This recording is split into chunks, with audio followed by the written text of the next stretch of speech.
legacy is complicated because of a sexual assault charge, which was dismissed in 2003, 2004. Is it complicated for you as a woman, as a WNBA player? It's not complicated for me at all. Even if there's a few times that we've been at a club at the same time. Kobe's not the kind of guy, never been like, please go get that girl or tell her or send her this. I have other NBA friends that are like that. Mm-hmm. He was never like that. I just never have ever seen him being the kind of person that would do something to violate a woman or be aggressive in that way. That's just not the person that I know. But Lisa, you wouldn't see it though. As his friend, you wouldn't see it. And that's possible. Mm-hmm. I just don't believe that. Mm-hmm. And I'm not saying things didn't happen. I just don't believe that things didn't happen with force. Is it even a fair question to talk about it, considering he's no longer with us and that it was resolved? Or is it really part of his history? I think that the media should be more respectful. At this time, it's like if you had questions about it, you've had many years to ask him that. I don't think it's something that we should keep hanging over his legacy. I mean, it went to trial. Yeah, it was dismissed because the victim in the case refused to testify. So it was dismissed. And I think that that's how we should leave it.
Hey, good morning, everyone. Thanks for joining me. You are live with King Sigma on this February 6th morning. It's kind of early for me. It's kind of early for you, but I thought that this moment that has arrived in 2020 that we got to go in today, man, because this is one of the narratives that we have been talking about in regards to Black misandry. So I titled this stream, Gayle King, the Fall of Oprah and the Rise of Anti-Black Misandry Sector. Yes, sir. That's what I'm calling it. And we're going to revisit a conversation that I had back when I first started my channel in June. There was this whole conversation about a theory that I had put out regarding what I called the 10 to 13 sectors. I couldn't give it a name, but you had Black Manosphere 1.0, you had Black Manosphere 2.0, and that period was basically 2008 to 2019. But then a new sector arose that was independent with its own mini sectors. Now, it's interesting that everyone wants to talk about SYSBM. Now, that's the big hot conversation today. But everyone seems to have forgotten. I was saying that the SYSBM movement was going to blow up, that it would be the next sector to blow up. But there was also another thing that I mentioned as well. And I said that each of those sectors of the larger sector, which at the time, I didn't have a term for it. I just named the sectors, but now I do. And Gayle King and the Fall of Oprah has given us a name. What we have now is a anti-Black misandry sector.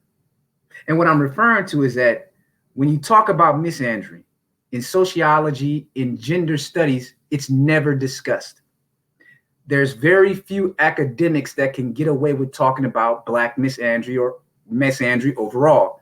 Dr. Hassan and Dr. Thomas Curry being two of the few of thousands and thousands of academics that have the courage to talk about that. So I think this provides an opportunity to discuss what we have been doing. And I'm going to lay out the same argument that I laid out back in June of last year, when I was telling people that there were these different sectors that were independent and that can function and create their own platforms, their own streaming, all of that with their own content creators and their own audience, independent of each other.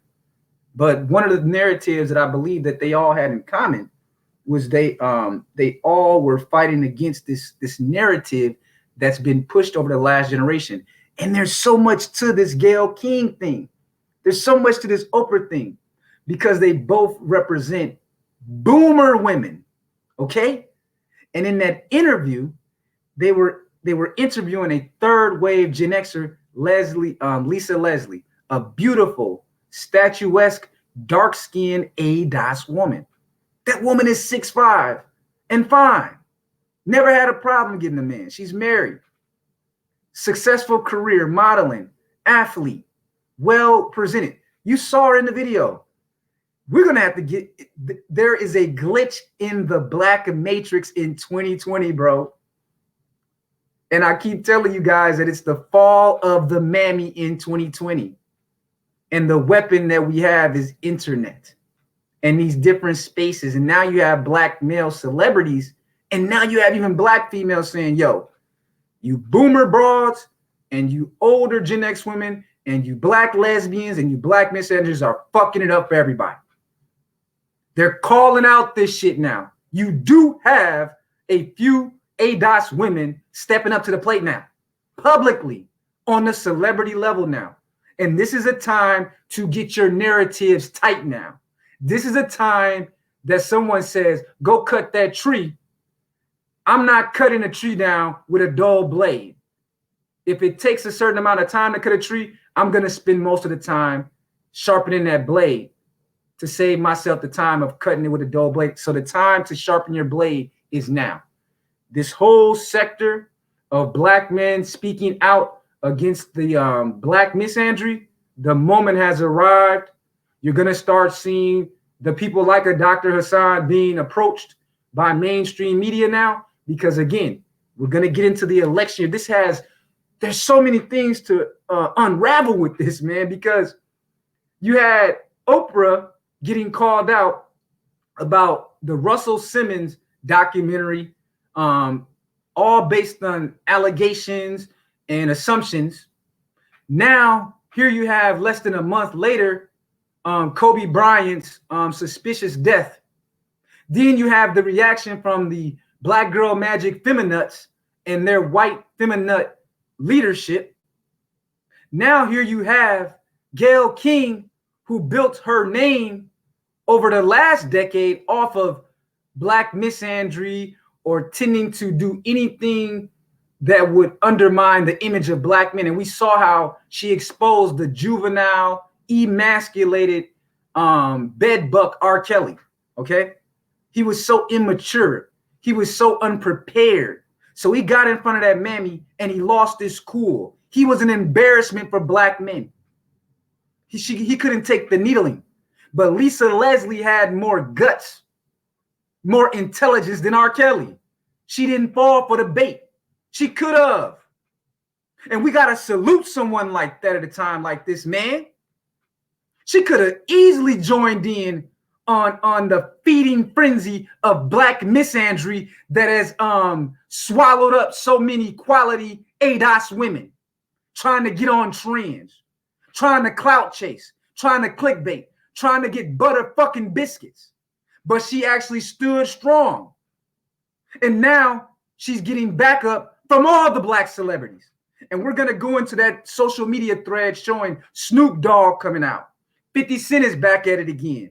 Boosie, all these people. And I'm not no celebrity. You don't hear me talk about celebrities.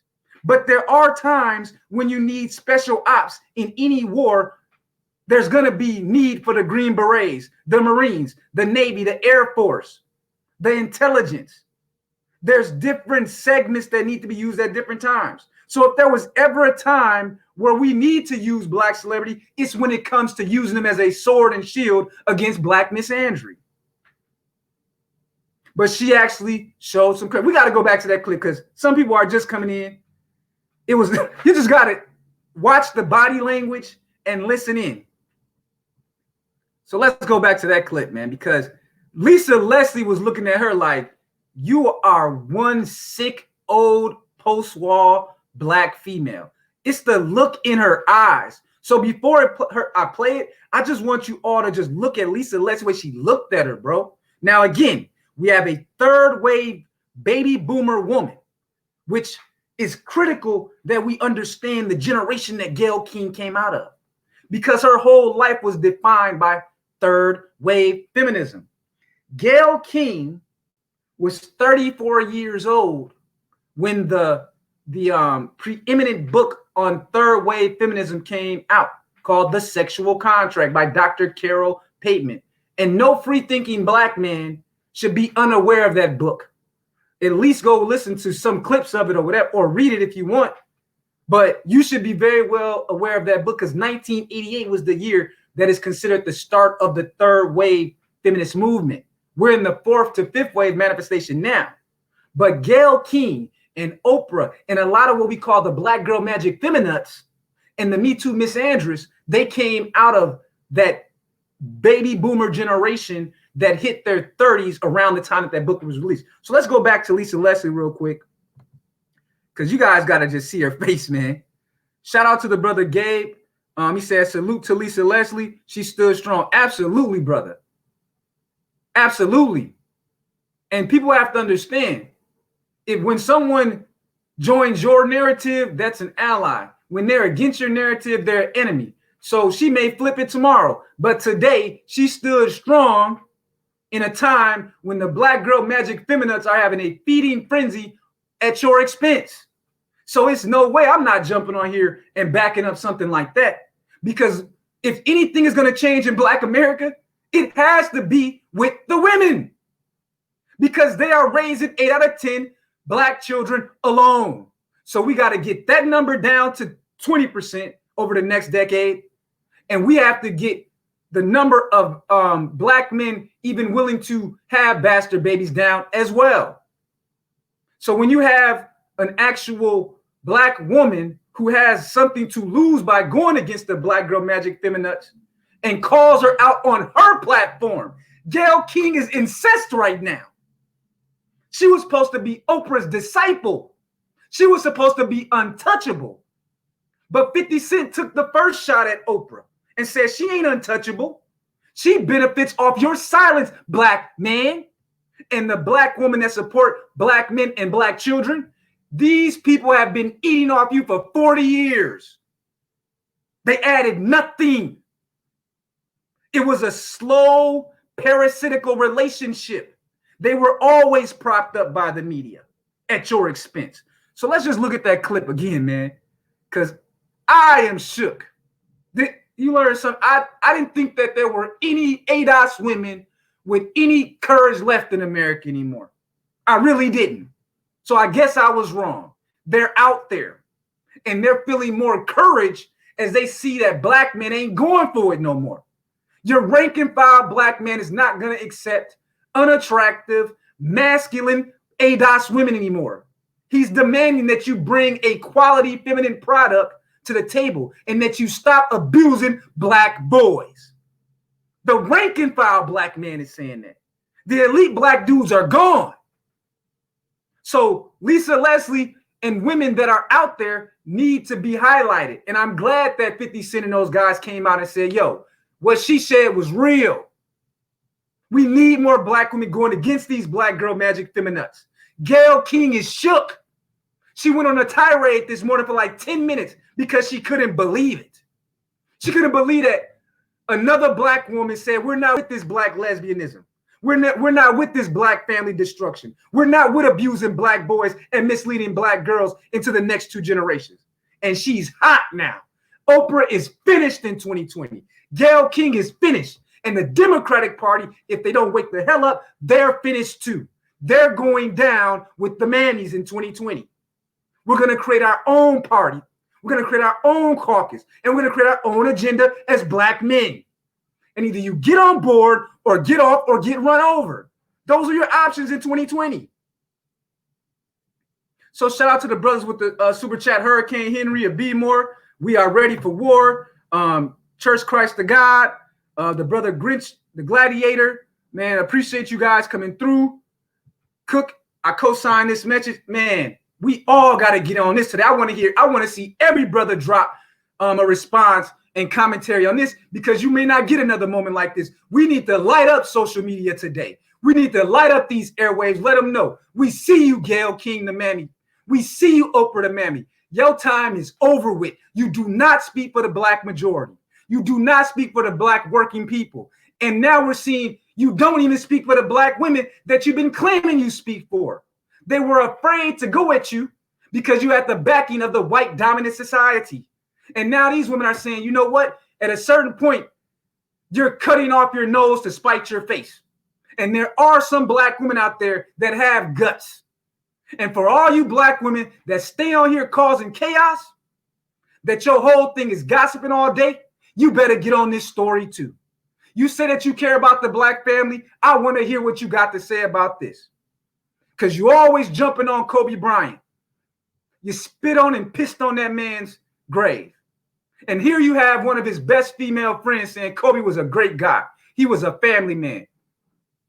It's nothing in his personality that she says she saw in one of the most hot cities for sex in America, LA. It's nothing that she says she saw in Kobe that had anything of misogyny about him.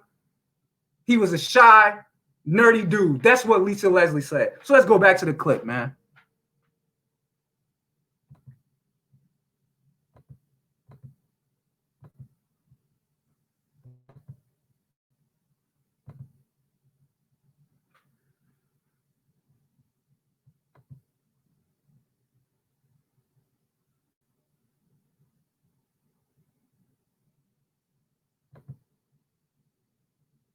It's been said that his legacy is complicated because of sexual assault charge, which was dismissed in 2003, 2004. Is it complicated for you as a woman, as a WNBA player? It's not complicated for me at all. Even if there's a few times that we've been at a club at the same time. Kobe's not the kind of guy, never been like, please go get that girl or tell her or send her this. I have other NBA friends that are like that. Kobe's, he was never like that. I just never have ever seen him being the kind of person that would do something to violate a woman or be aggressive in that way. That's just not the person that I know. But Lisa, you wouldn't see it though. As his friend, you wouldn't see it. And that's possible. I just don't believe that. And I'm not saying things didn't happen. I just don't believe that things didn't happen with force. Is it even a fair question to talk about it, considering he's no longer with us and that it was resolved? Or is it really part of his history?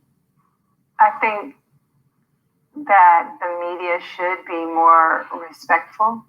At this time, it's like if you had questions about it, you've had many years to ask him that. I don't think it's something that we should keep hanging over his legacy. I mean, it went to trial. Yeah, it was dismissed because the victim in the case refused to testify. So it was dismissed. And I think that's how we should leave it. Wow. Oh my God. Just to see how shook she was, man. Gayle King is shook. Now, so let's go ahead and read the actual article that from Yahoo Entertainment, because Gayle King is a trending topic this morning for all the wrong reason. I swear, karma is a bitch. She was riding high on the butter biscuits just 2 months ago based on the R. Kelly situation. She was riding high. She shitted on R. Kelly because he was a juvenile, uneducated man that just happened to be a very good singer. She played with R. Kelly in that interview. They gave her all these awards after dismantling and embarrassing the man. The white daddy and white mommy gave her a pat on the back like, good job, man. Good job. You made that dead buck look like the fool and stereotype that we said is. Black thinking men all across America were very angry after seeing R. Kelly make such a buffoon and fool of themselves. And to all those that would say, well, all you got to do is, be a good singer, get your singing right, get your money right. No, you got to be a thinking black man with some kind of fortitude, whether you have money or don't have money. Money comes and goes. But a free thinking man and his ability to think critically and carry himself with some class, that's priceless. No matter what everyone else is out here saying in these streets. When you can think for yourself, when you have fortitude and you can have class in the face of such aggressive smear campaigns, that's how you really should be measuring a man. But that's just me. But shout out to the brothers with the super chats, Gabe. I think it's how we should leave it. Powerful. Turn it up, Sigma, Nicholas P, and appreciate you, bro. Crush the God, Hurricane Henry, man, just appreciate all y'all. But I want to give y'all something. This is coming from their white daddy. It's amazing. In Thai City, shout out to you. Leave it to Beaver Ho. Hey, it's amazing to see their white daddy and white mommy turn on them so quickly. So we're going to read the Yahoo Entertainment ad before we go to the Gayle King trending topic Twitter thread. That's one of the hottest threads on social media this morning. So let's go back to what white daddy had to say about their mammy after they took down R. Kelly. Now, remember, all this is going on in the backdrop of the Harvey Weinstein, the white king of the Me Too movement. He's on trial right now. The actual face of all this, while all this shit is going on, that black people have been pushed to the forefront. Black men through Cuba Gooding Jr., R. Kelly, Russell Simmons, Bill Cosby, and then through their mammy, misandress, Oprah, the black girl magic feminists, and the queen of all mammies, Oprah, and Gayle, her disciple, and her side chick, Gayle King. So again, I want to give it context because understand that Lisa Leslie is a third wave Gen Xer. Okay, successful at every step of her life. Gayle King has mostly been a beneficiary of nepotism. Okay, you can't get to where Lisa Leslie was by pure nepotism. You can't, nepotism doesn't make you damn near a 6'6" female, okay? The kind of athleticism, that's a gift from God and actual persistence and training from the individual. Gayle King's career reads like someone that was just pushed into glory by Oprah Winfrey. What do we know about Gayle King? We know that she came from a boule black family out there on the East Coast in Maryland. So she was the beneficiary of the affirmative action age because the very year she was born was the year of the Brown versus Board of Education decision at the Supreme Court. That's the year that she was born, 1954. So she was a product of the affirmative action age. And surprisingly, her father was an electrical engineer. Her mom was a homemaker. Now, why do I bring up that homemaker versus her father? To show that she was black middle class even before the Civil Rights Act and all that stuff was passed. She came up in mostly luxury and privilege, okay? But here was what happened. During that transition from second wave feminism to third wave feminism, which defined her first 35 years on this earth, those women were taught to look down on their mothers. So keep that in mind. Her mother was a housewife because of the kind of white collar job that her father had. So she was taught to look down on them. And brother Gabe, shout out to you again. He says that salute to Lisa Leslie. She stood strong. Man, hey, I'm not gonna lie. I was beginning to believe that there weren't any heroines left in the ADOS black female population anymore, because for all my life, none ever stepped forward. It damn sure not on this kind of public level. So again, there obviously is some kind of impact that is being felt amongst ADOS women by the propaganda campaign that's been pushed for 3 generations by the Black Girl Magic Feminists. And they're seeing it impact themselves and the women around them. And they're saying that we got to stop these women, because if we don't, we're going to be the biggest losers when this decade ends in 2030. So, back to Gayle King. So yeah, she was one of these women that, because of all the privilege she had, she took it for granted that it was a gift given to her by her father, being a stand-up guy. One of the guys that so many of the third wave feminists and definitely the fourth wave feminists have looked down upon. She looked down on her father and her mother's relationship. They were taught to believe that the mom was in some kind of indentured servitude and that she was a domestic slave. So when she embraced the third wave feminism, again, she was 34 years old the year that the Sexual Contract was released by Dr. Carol Pateman. And again, her whole career was defined by Oprah Winfrey, because a lot of people don't know how long back their relationship goes. Gayle King and Oprah relationship goes back to the 80s, man. She actually first met Oprah when she was 27 years old. So here's how the story goes. She was a 27-year-old, she was in her 20s when she was working at a Baltimore radio station. She wasn't an anchor at the time. She wasn't a reporter. She was a nobody. But she was a production assistant when Oprah was the anchor out there in Baltimore, getting started in her career. She was taken under the mentorship of Oprah Winfrey. So over the course of her career, as Oprah's career grew, she would bring Gayle along. Now, Gayle, she failed at every level. Oprah would prop her up. She would give her TV shows. She would talk to executive. Every show that Gayle King tried to carry on her own failed through the 80s and the 90s. Every show. And Oprah carried her. The last time Oprah tried to put her on, the show got canceled in less than 2 months. Every show Gayle King tried to carry on got canceled. But because of Oprah being her mentor since the 80s, she put her, at the forefront and used her connections to help her out. So that's how we got to the R. Kelly thing, because what happened is that back in 2011, Oprah, through her connections, got her an anchor job with CBS This Morning because they needed a black woman on there. We know that there was this really big black female push over the last 10 years. She was one of the beneficiaries of that gender affirmative action, which has been what affirmative action has been defined by for the last 2 decades. So she was a beneficiary of that. So that's how we got to the whole situation with R. Kelly. She was chosen to interview R. Kelly. and he acted like a juvenile, immature, single mother raised, sexually abused black male that he really was.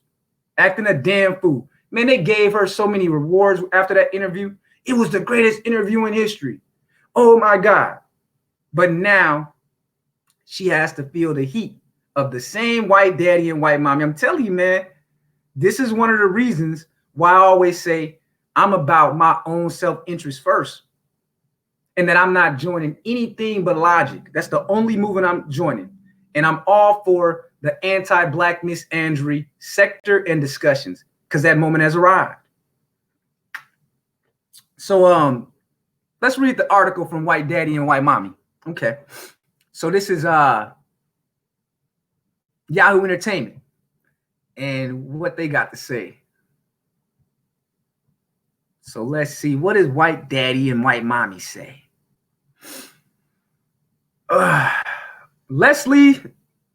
Gayle King's interview with Lisa Leslie isn't going over well with some viewers. On CBS This Morning, King asked the WNBA legend about her friendship with Kobe Bryant. Leslie, 47, met the Los Angeles Lakers star when she was 18, and the two remained close until his death on January 26, 2020. During their sit-down, King asked Leslie about Bryant's complicated legacy, quote unquote. It's been said that his legacy is complicated because of a sexual assault charge. Now listen, sexual assault charge. Kobe Bryant was never convicted of anything. And then she goes on, and this is Gayle King speaking, which was dismissed in 2003, 2004. King said during the Tuesday interview, is it complicated for you as a woman, as a WNBA player? Lisa Leslie responds, it's not complicated for me at all, Leslie said. Even if there's a few times that we've been at a club at the same time, Kobe's not the kind of guy, never been like that. Liz, go get that girl, or tell her, or send her this. Now, this is what was interesting. Now, watch how Lisa Leslie compares Kobe to other NBA players that she knows. I have other NBA friends that are like that would send me to talk to a girl in a club. Kobe, he was never like that. Boom! A 19-year-old hotel worker accused Bryant of sexual assault in 2003. Leslie said he is not the kind of person that will do something to violate a woman or be aggressive in that way. That's just not the person that I know. Now, Gayle King, because she's like this static program puppet of Oprah and the white dominant side, her shit is malfunctioning right. Her shit is malfunctioning right now. She don't know what to do. So she says, King pushed back. But Lisa, you wouldn't see it though? As his friend, you wouldn't see it. Now, let's think about that sentence, what she claims. Because her whole shit is just glitching. Because she's one of these static, like I said, green screen created, teleprompter created celebrity cunts or whatever. She's so fake. If you put the shoe on the other foot and it was her and Oprah talking, let's see what Oprah has to say about her disciple. Now listen to what King said to Lisa when she told her that Kobe ain't like that. She doesn't believe that crap. She said, but Lisa, you wouldn't see it though. As his friend, you wouldn't see it. This is pure nonsense. And we know it because let's listen to what Oprah was just saying about Gayle King after her whole interview and all the awards that she got for the R. Kelly thing. Here's what Oprah said. Oprah calls Gayle King the mother I never had. She is the sister everybody would want. She is the friend everybody deserves. I don't know a better person. Now, using the logic of Gayle King as a friend, Oprah shouldn't be able to make that assertion and assessment of her. I mean, this is nuts. This woman just 100% glitched out. And wait until we take a peek at her tirade this morning, because she ain't never had no pushback. That's what you're seeing. These black misandries, butter biscuit eating mammies, have never seen the rest of black society push back against them as quote unquote black elites, prompted up by the artificial white gynocentric state.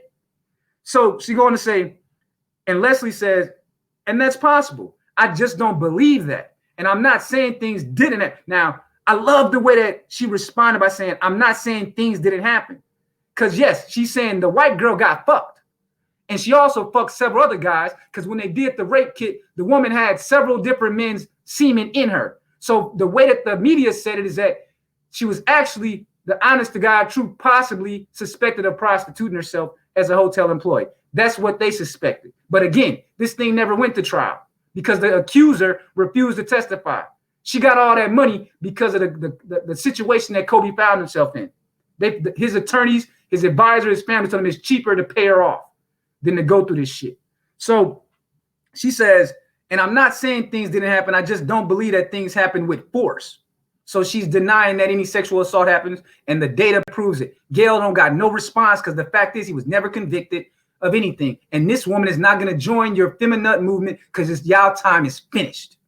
She goes, charges against Bryant were dropped in 2004, and he publicly apologized to his accuser. Then she says how she thinks that I think that the media should be more respectful at this time. It's like if you had a question about it, you've had many years to ask him that. I don't think it's something that we should keep hanging over his legacy. I mean, it went to trial and it was settled. Yeah, here's Gayle King. Yeah, but the case, it was dismissed because the victim in the case refused to testify. So it was dismissed. And Leslie was like, well, dumbass feminut, I think that that's how we should leave it. And I'm going to leave it there. But I advise you all to go read and watch the video for yourself because it's so hilarious. I knew this moment was coming. That's why I told you guys that there was a bunch of sectors arising that were independent because this moment is growing. And I'm going to get to those after we go through the thread. Again, a revisit to what those sectors were that I said. So let me just check the chat real quick because I was reading. But Big Poke Dog, appreciate you, brother. Always dropping in. And Gabe, Sigma Jones, Cold Veins, hashtag Black Mamba Forever, rest in power. That brother was all about freedom of movement, freedom of choice, and everyone attacked him. But what he showed is that no matter what these black girl magic feminists and their masters do, a man of character and esteem and success and status can rise above that. That's why people hate brothers raising the SYSBM banner. But the SYSBM and its banner is nothing but the equivalent of saying amen and hallelujah to black male freedom. That's all it means to me. Black male freedom of choice, period. That's all it means. And that's what Kobe Bryant was about. He knew that what he was. He knew what the kind of character he had. So he didn't care. He didn't let y'all stop his money flow. And he didn't let the black girl magic feminists stop his money flow either, even though they tried. He kept on pushing. He said, this little white prostitute slut, I'll give her this money. She hit the lottery. I made a mistake, but I won't make that mistake again. And he went on to make damn near nearly $1 billion after that. Everyone makes mistakes. The man was like 20 years old. I'm sure if he knew what he knew that he learned, he would have just got a high class escort somewhere overseas. But I want to go ahead and visit the thread. So I'm going to be reading that, and I'll check back in with you guys' comment because I think it's critical that we go through this because again, it was only 2 or 3 months ago that Gayle King was trending because she was the hottest thing in media because of what her takedown of R. Kelly, or actually R. Kelly's takedown of himself. She got all kind of wars. Now, the gun is turned on her now. And I hope that there's a lesson in there for everyone that thinks that those butter biscuits will last forever. They never last, man. It never lasts forever. There will be that moment when you learn that you are just a tool to be broken. So let's go into the stream, see the Gayle King trending topic this morning.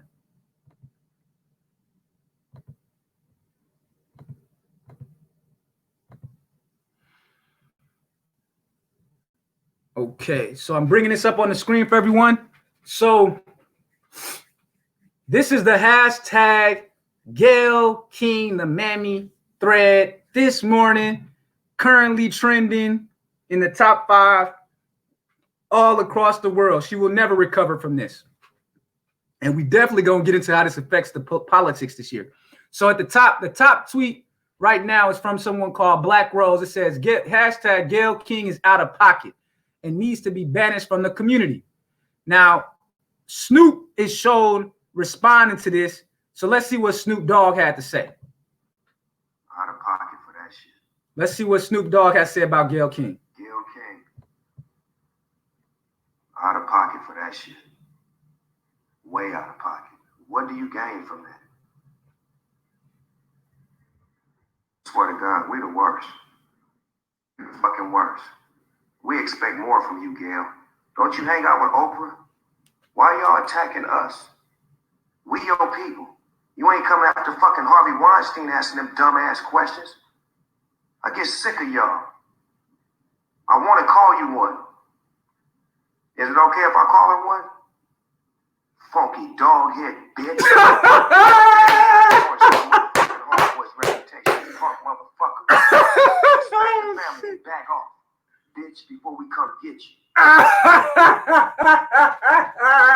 Okay. No one deserves it more, Snoop. Way out of pocket. What do you gain from that? I swear to God, we the worst. We the fucking worst. We expect more from you, Gayle. Don't you hang out with Oprah? Why y'all attacking us? We your people. You ain't coming after fucking Harvey Weinstein asking them dumbass questions. I get sick of y'all. I want to call you one. Is it okay if I call him one? Funky dog head bitch. How dare you try to tarnish my motherfucking homeboy's reputation, punk motherfucker. Respect the family and back off, bitch, before we come get you. To quote Snoop Dogg, oh, man, he called her a funky dog head bitch. Oh, shit. And you already know that these guys have been silent for years. They've been afraid and they've held back. But what you have is younger black men are saying enough. And now you have black women seeing those black men on the vanguard saying, we got to stop this or the ADOS population is finished. So this is what you're seeing in 2020. This is great to start the decade on an anti-black misandry note. Snoop called her a funky dog head bitch. That's what he called her. And he's on TV. So he got to have real deep feelings on this one, man. Let's read some more. Okay, the next one on it. So I'm going from the top. So basically with the trending topics, you guys know, whatever's the top one, those are the top ones. So we just reading from the top going down. So the next person that came up is Tariq Nasheed. So what he says is Gayle King out here mammy-splaining right now. So let's see what he put up for this mammy-splaining. Because this is today. So Gayle King, she's trying to explain getting called out by Lisa Leslie, but we ain't letting this shit go. I've been up reading the comments about the interview I did with Lisa Leslie about Kobe Bryant. And I know that if I had only seen the clip that you saw, I'd be extremely angry with me too. I am mortified, I'm embarrassed, and I am very angry. Unbeknownst to me, my network put up a clip from a very wide-ranging interview, totally taken out of context, and when you see it that way, it's very jarring. It's jarring to me. I didn't even know anything about it. I started getting calls. What the hell are you doing? Why did you say this? What is happening? I did not know what people were talking about. So I've been told, or I've been advised, to say nothing. Just let it go. People will drag you. People will troll you. It'll be over in a couple of days. But that's not good enough for me, because I really want people to understand what happened here and how I'm feeling about it. I reached out to Lisa because I know that she's a longtime friend of Kobe's to talk about his legacy and their friendship. We had a really wide-ranging interview, talked about many things: his career, his passion, his sense of humor, the way he was mentoring other people, how he was starting his next chapter. It was wide-ranging. And yes, we talked about that court case, because that court case has also come up. And I wanted to get Lisa's take on it as a friend who knew him well, what she thought, where that should stand. And I thought it was very powerful when she looked me in the eye as a member of the media to say it's time for the media to leave it alone and to back off. During the course of the interview, I asked follow-up questions because I wanted to make sure that her position. Boom! There it is, people. Mammy splaining the next day. And if you notice, now she's throwing white mommy and white daddy under the bus this morning. She's saying that CBS stabbed her in the back. Do you see how? Now, remember, people, anyone that heard my last upload streamed by myself, remember I said that the Black Girl Magic Feminine was now in the middle of the circle and that she had made so many enemies and burnt so many bridges that everyone was going to start turning the gun on her. All of you remember I said that just 2 streams ago. And here we are a week later. And now you're seeing what I said. The white media don't got no use for Black Girl Magic Feminists anymore. How do I know that? They've replaced them with non-ADOS women now. They've replaced them with Latina women. They've replaced these women with biracial women, and they always had the white woman. But even the white woman has to kind of fall back into the puppet master role and give the attention to these non-ADOS, non-black women. That's why they're letting these women go. You heard it from Gayle King's mouth. She said, CBS betrayed me. You notice the lack of accountability? Is that not a trait of the Black Girl Magic Feminists and the Black misanders that we talk about all the time? They never take accountability for anything. It's always someone else's fault. But guess what? You can keep pointing the finger in a circle, and eventually you're going to come full circle and everyone's going to be pointing the finger back at you. You were always the cause. You were always the reason. It was always you. So that was Tariq. Let's go to the next one in the Gayle King thread. So someone put up like a little, you see the little GIF or whatnot. So this brother says, so now Gayle King is saying CBS set her up. You asked the questions, Gayle. Fuck out of here. Boom. So we'll go through a couple more of these because it's good to see people call. Man, I've been waiting for this, man, this moment where black people would stop. They just says enough is enough. Because if you don't protect your image, and black men especially, if you don't say something, it's going to be over for you. You have to protect your image. So what you had is a third wave baby boomer woman that is a product, literally a product of white feminism from the sexual contract era to today. And now you're seeing over the last few years a strong pushback, but 2020 is defined by that pushback now. This is how you want to start the decade. So you're on record. Now you got celebrities with major platforms. Then you got us with our small little think tanks and platforms saying, I'm going on record saying I was against this. So no one can come back 10 years and later say, well, why ain't y'all black men and the few black women do something about it? No, you got a record of black people saying we don't agree with these social justice warrior feminists. We don't agree with these white dominant society butter biscuit serving elites either. We have our own narrative, agenda, and messaging. So going down. So Zoe Jackson says, Monique and Michael Jackson fans warned y'all about snakes, Gayle King and Oprah. Snakes. They are nothing but opportunistic, money worshiping frauds who do anything to protect massa. Hey, you see what Michael Jackson, he shrugged. I agree 100%. Complete frauds and mammies, but their day is come. Nothing better than seeing the fall of the queen of the mammies, man. This should be a national holiday, January 6th. The fall of the mammy, because this woman has been running roughshod over black men for 30 years and also damaging black women in the process indirectly.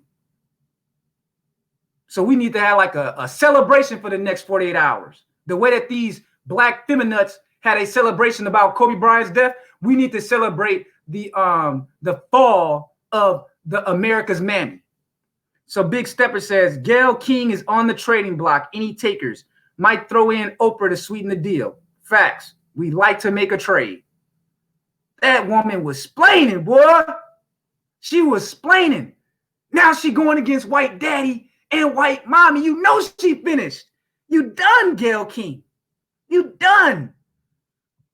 Trying to get out of the trap. She done went against white daddy and white mommy. So someone put up a statement that Kobe made, apologizing and explaining his side of the incident back in 2004 related to that incident where he ran into the suspected white prostitute. So here's the morning culture radio station V130, 103. They're saying Gayle King is receiving mega backlash after questioning WNBA player Lisa Leslie about Kobe Bryant's past sexual assault allegations and if it complicates his legacy. Many are still grieving the death of Kobe Bryant and found the questions very appropriate. Wow. Mammy did not expect this heat. Because of sexual assault charge, which was dismissed in 2003, 2004. Is it complicated for you as a woman, as a WNBA player? It's not complicated for me at all. Even if there's a few times that we've been at a club at the same time. Kobe's not the kind of guy. Never been like, please go get that girl or tell her or send her this. I have other NBA friends that are like that. Kobe's he was never like that. I just never have ever seen him being the kind of person that would do something to violate a woman or be aggressive in that way. That's just not the person that I know. But Lisa, you wouldn't see it though. As his friend, you wouldn't see it. And that's possible. Mm-hmm. I just don't believe that. Mm-hmm. And I'm not saying things didn't happen. I just don't believe that things didn't happen with force. Is it even a fair question to talk about it, considering he's no longer with us and that it was resolved? Or is it really part of his history?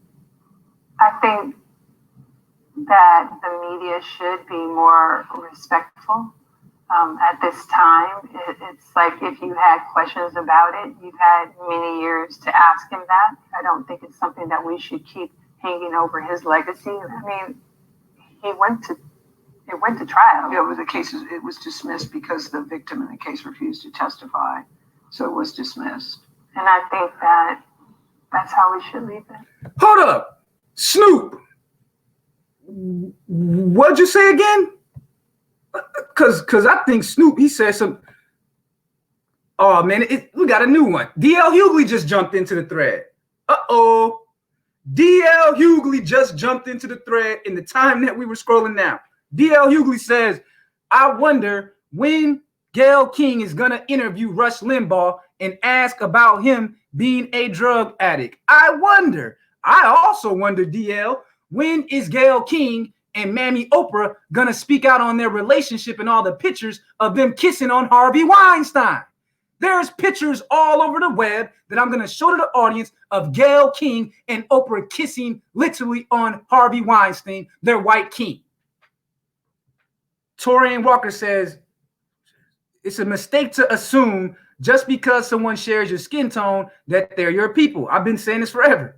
This is especially true when you're dealing with the news, entertainment, and media world. It's more savage than the block. I'm just glad the true colors show themselves faster now. Hashtag Gayle King. They coming at her ass, boy. Bishop Talbert Swan. No, Gayle King. You defended Al Franken, your friend Charlie Rose, and said there are two sides to every story. You said nothing about your friend Harvey Weinstein, but Gayle King. Lisa, you wouldn't see it though. As his friend, you wouldn't see it. Rest in peace, Kobe Bryant. Boy, they coming for her. The guns is out. This is a warning to the black girl magic feminists. Your run is over. Fall back. There is a time to know when you lost the battle. Fall back. Y'all moment is over.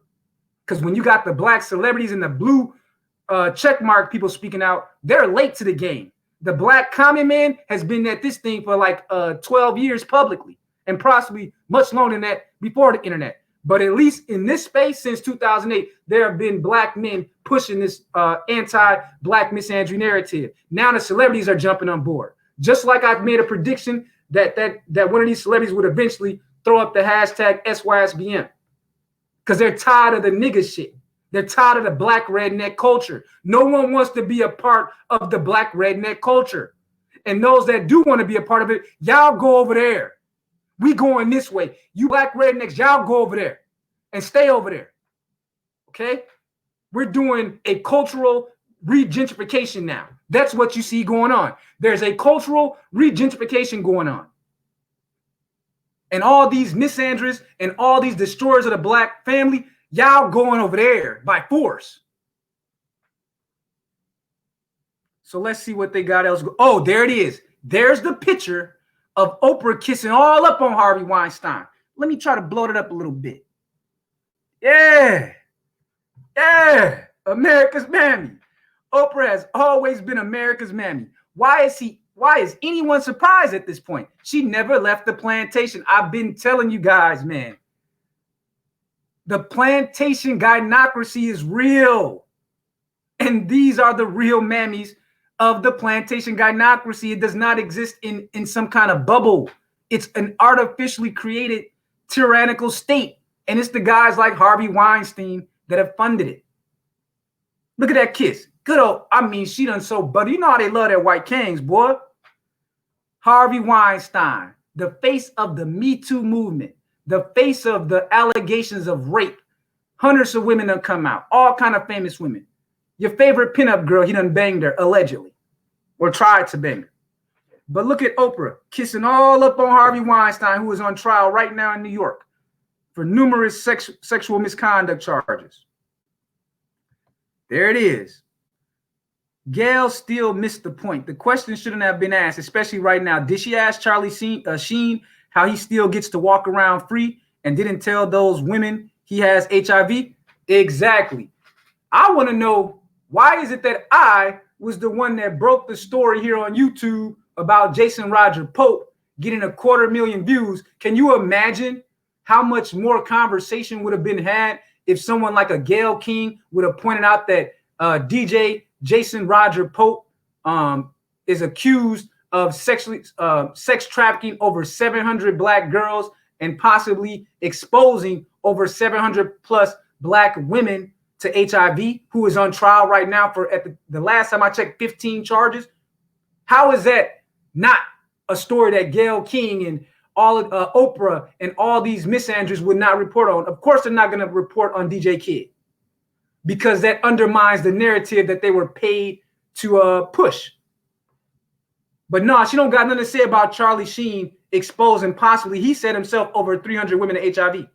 She don't got no smoke for Charlie Sheen. No smoke. So let's go down the thread. Bitch, okay, so here's a black woman. She says, bitch, you knew better, and you had 18 years to ask Kobe himself about the court case. Gayle King, fuck you, you raggedy bitch. So, she getting a lot of smoke. They overplayed their hand.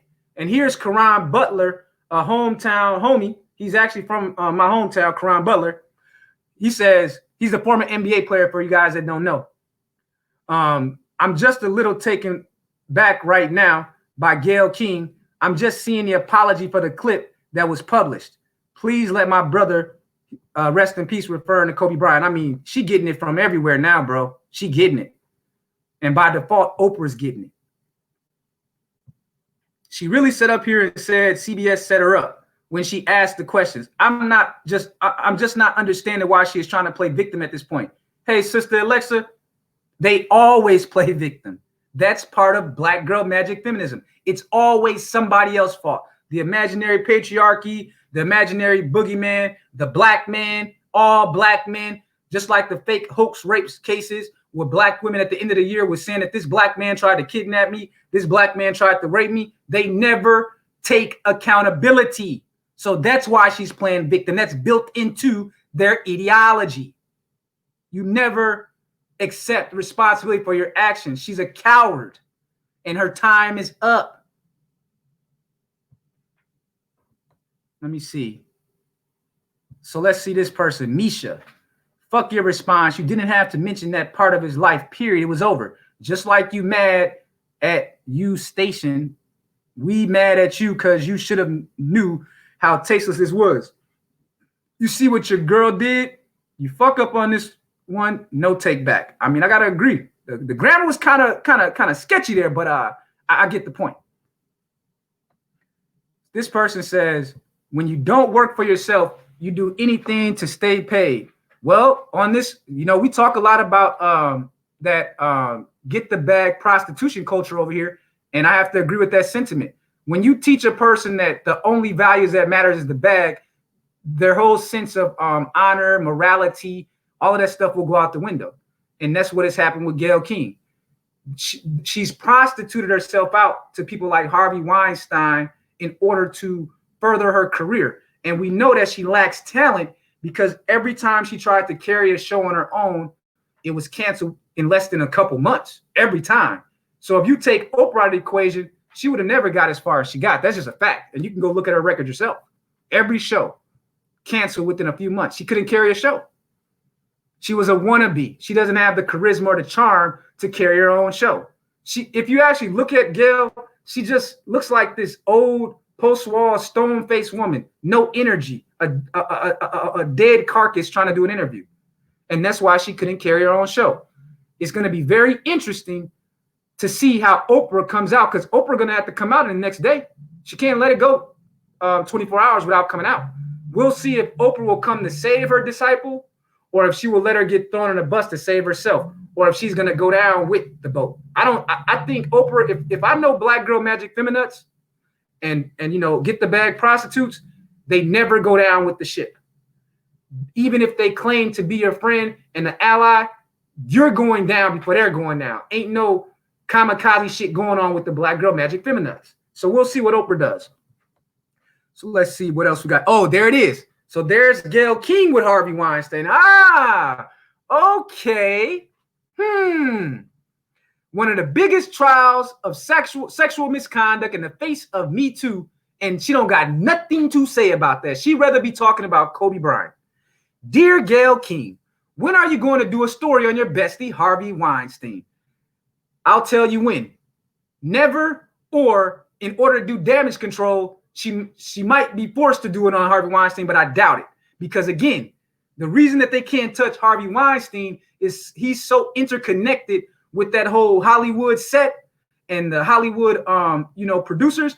I highly doubt that we're going to get anything from a corporate entity on Harvey Weinstein. Anything that comes out about Harvey Weinstein will come from the grassroots kind of media people like ourselves. Again, we're in the age of the consumer producer now.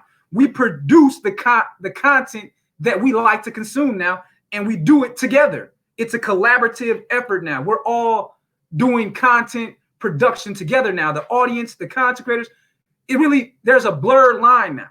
That's where you're going to get the actual real raw commentary on anything that happens in the world right now in the 9 areas of human activity.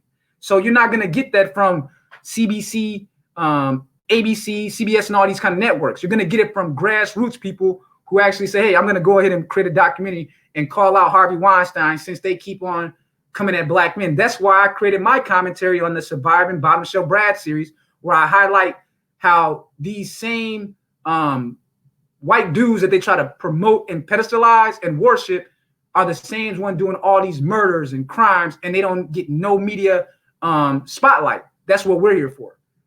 So let's go down. It's a lot of stuff in here, man. Okay, here's another. I got it. Hey, man, I'm sorry. This dude said the same thing that I said. He said, I played this part 100 times already, and I'm going to do this all day until I get to work. Hell, I'm going to play it at work too, the Snoop Dogg clip. I can't blame the brother. I mean,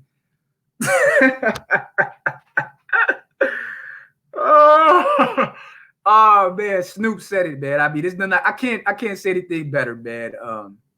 So here goes someone else. Vicky Dillard Crow says, Gayle King is blaming CBS because they played the question she asked about the false Kobe Bryant allegations. Just yesterday, she said she's not ashamed, stood by her questioning. Boy, that mammy-splaining and that lack of accountability was always going to be the death knell of Black Girl Magic Feminists. It was always going to be the death knell. They never take responsibility. And that means you got to always find a scapegoat. You can't escape black men anymore. You've already beaten the black man down to a bloody pulp. The black man is beaten down to the point where he don't got nothing to lose anymore. His reputation is so damaged by his designated female counterpart that there's nothing more you can say about black men that hasn't already been said. So we're only going to go up from here. But the Black Girl Magic Feminine, y'all about to see a dramatic decline over the course of 2020. And again, we saw the fiasco out there in the Iowa caucus. Joe Biden, who the media has told you was the front runner by a big share, got his ass handed to him in the Iowa caucus, which they actually tried to steal from Bernie Sanders. Okay. Even with the help of the media, they still couldn't stop Bernie Sanders out there in the Iowa caucus. Now he's going to win New Hampshire. probably win Nevada, and he might damn well win South Carolina. Now, remember, they've been telling this whole time Joe Biden was the front runner overall, but they also told you, oh, he has like this big 50% lead amongst black people. Black people don't give a fuck about Joe Biden. When you look at Joe Biden's record on like incarcerating black men, the drug war where he was sending black men from my neighborhood or whatnot to prison for 20 years while giving white boys and white girls in the suburbs a year for the same damn crime because I had the crack versus powder cocaine ratio during the drug war. Stop it. Biden has been on the wrong side of everything progressive for 30 years. The bankruptcy bill. He was one of the guys that put all these students in this big debt, making student debt one of the only forms of debt in America that cannot be discharged in bankruptcy. You can go out and take out a $1 million loan. You can't pay it. You can discharge that shit in bankruptcy. You get a house that's overpriced. You can discharge that in bankruptcy. But he passed the bill as the writer of it where you can't discharge student debt, which got us to 1.5 trillion student debt today because of the deal that he made as a representative of Delaware because he was in the pocket of the banks. Stop it with Biden.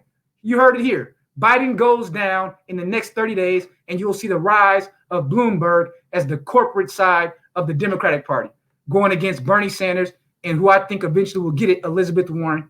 Mark my words on that. But that's really what this is about. What you're seeing is that they can no longer control black men anymore. That's what this is all about. They've lost their power over black men. And the white media sees it. They come to our places. We had the discussion a month ago about what the Huffington Post said. Let me show it to you guys again, in case you don't get where I'm going with this. They've been talking about this shit for the last couple months now. It's called The Democratic Party Confronts the Chaos Vote.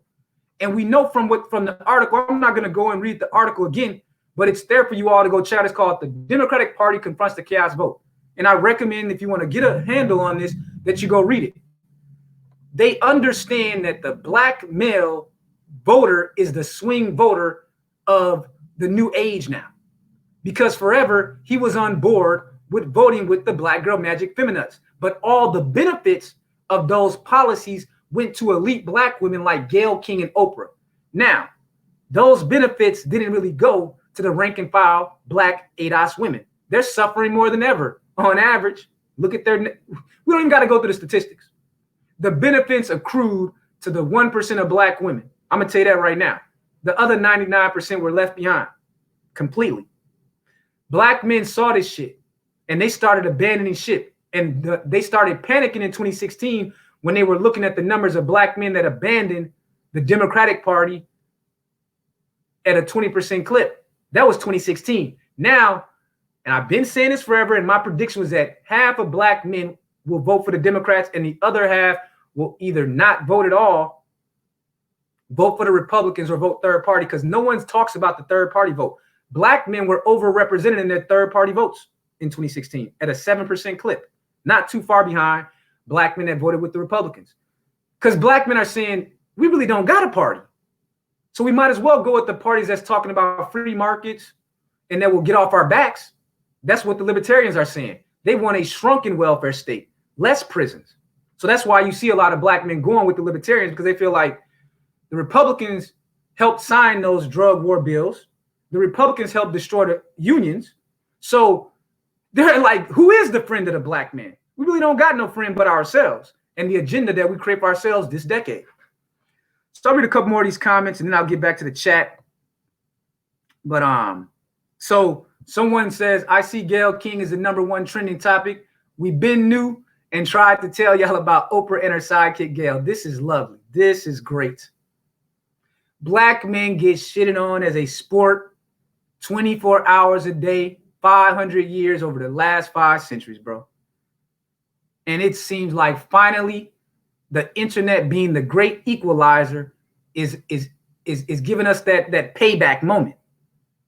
So all this bickering, all this civil warring, you guys are going to miss a great opportunity, because we know what Sun Tzu taught us. Sun Tzu taught us what you do in moments like this when he said, the opportunity to secure ourselves against defeat lies in many ways by our own hands, but the opportunity of defeating the enemy is provided by the enemy themselves.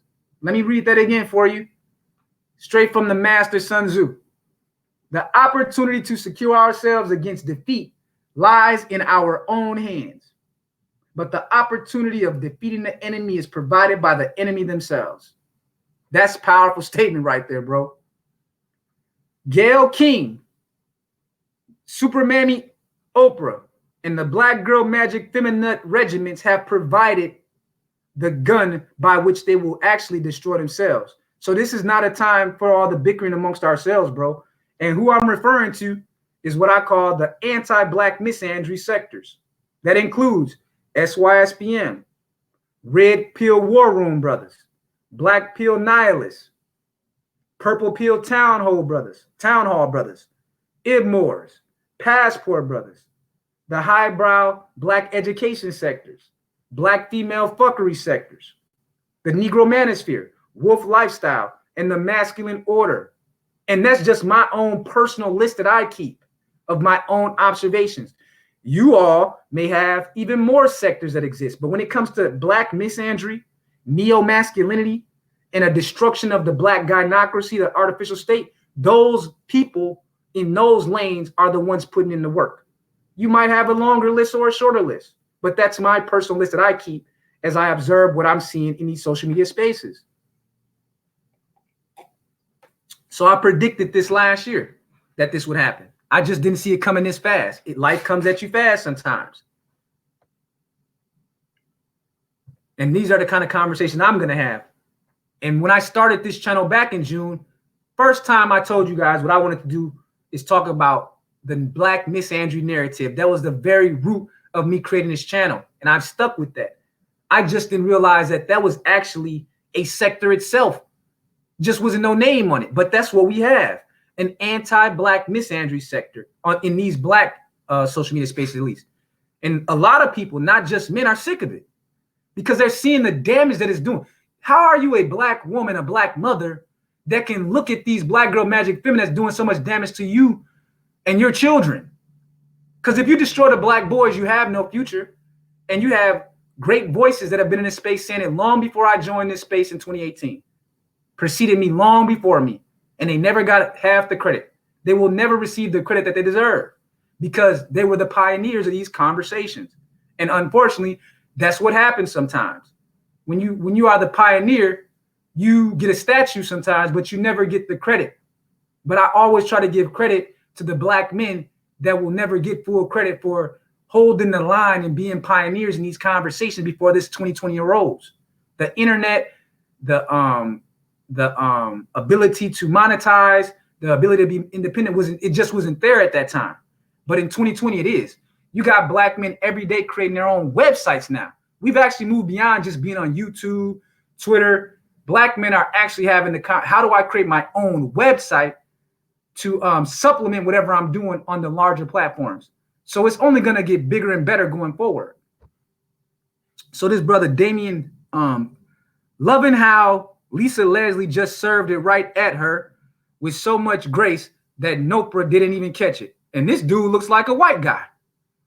Even I told you that white daddy and white mommy was coming for the Black girl magic feminists because they had one job. They had one job: seek and destroy Black men.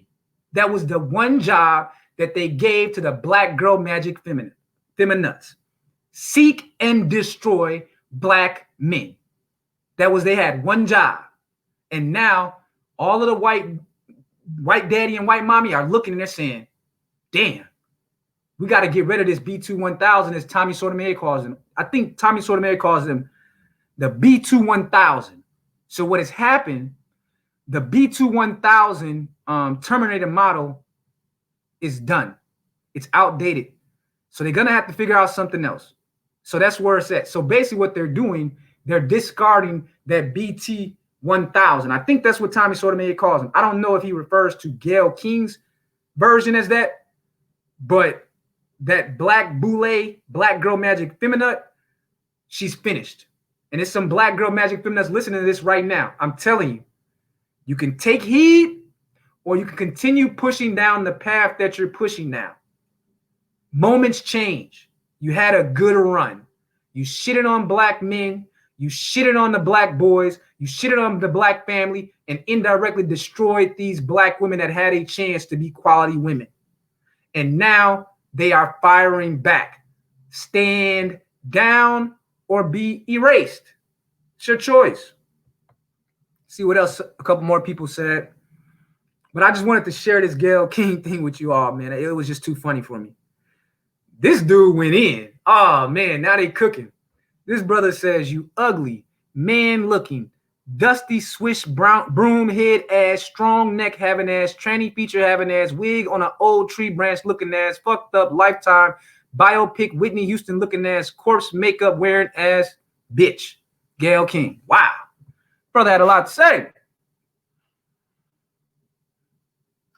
Gayle King, I don't care if they released a 2-hour interview. That line of questioning still would have been wrong to ask Lisa Leslie or anybody who knew Kobe.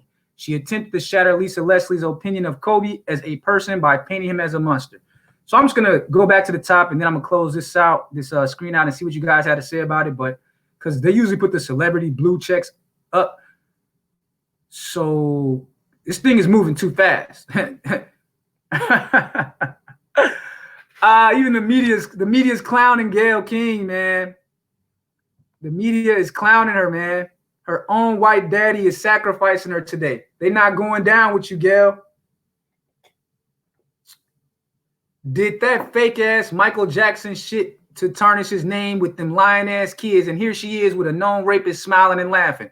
Fuck you and Gayle. Free Bill Cosby. That's from Snoop Dogg's Instagram page. They going in, man. Gayle King. Oh, look at that. Look at her with white daddy. She don't smile like that when R. Kelly is in front of her. She wasn't smiling like that when Lisa Leslie was in front of her. But when white daddy is next to her, it's all cheese. All Ronald McDonald style. Look at that smile. Harvey Weinstein on trial as we speak. Dozens and dozens of accusations of sexual misconduct and rape. Look at that smile. We waiting, Gayle. When is that interview going to air with Weinstein? This is all from Snoop Dogg's page. So you guys let that sizzle. Let that sear into your mind, that picture of her with Harvey Weinstein. Harvey Weinstein, I got it good. These mammies love me. If I wasn't rich and famous, I would just be another bottom shelf Brad. I can get anything out of these feminists, bro. That's what Harvey Weinstein is saying. He was riding high. He was riding high. Look at that smile, bro. That's that chimpanzee smile. That's gutter enthusiasm. It's nothing that he couldn't have asked her to do right at that moment that she wouldn't have done. Snoop know what's up. Look at Oprah. So there it is, man. I mean, it is what it is. So I'm going to go ahead and take that down. But yeah, you guys can, it's the number one trending topic right now. Hashtag Gayle King. And yeah, I'm sure it's going to be a lot of streams that get blown up. So I just want to give some shout outs because I was, reading, so I couldn't check you guys out. G-Rock Compton's in the house. Hey, salute to you, brother. I appreciate your support and supporting the discussion because these conversations need to be had. The brother Angry Man supports you. Appreciate what you're doing over there. This brother be dropping them good graphics. I hope to get to that point that he's at. I don't have any video editing skills. I don't have any of those skills. I have AM1 on, and he said he's going to come back in the future, and we're going to do a show on videography and video editing, and he's going to teach me more about that. But Red Pill, Real Red Pill Table Talk is Angry Man's channel. You guys go support him. He says, talk that shit, bro. Believe men, stop misandry. I think that one of the things that I really respect about Angry Man is that he represents what we want to get to in terms of the graphics. That shit is hot, man. I don't know anything about that. All I know is I'm a very opinionated black man. But I definitely, believe me, at some point I'm going to learn that graphic stuff too. But he does a great job with that. So salute to him. And he's also one of the original 5 founders of Black Manosphere 2.0. And they had a very good run when that thing was hot. So let me see. Let me see. I'm gonna just read some of you guys' comments. It's going pretty fast. So I don't know, man. I got another hour. I would be glad to open up the panel for an hour. I pretty much said all I had to say. It's gonna be a lot of talk all over social media for the next couple days on this. So if anyone want to jump on, I got another hour. It'll just be me kind of just chilling, reading the comments, and you guys can kind of just go at it, man. So you just let me know. My email, I'll put it in the chat.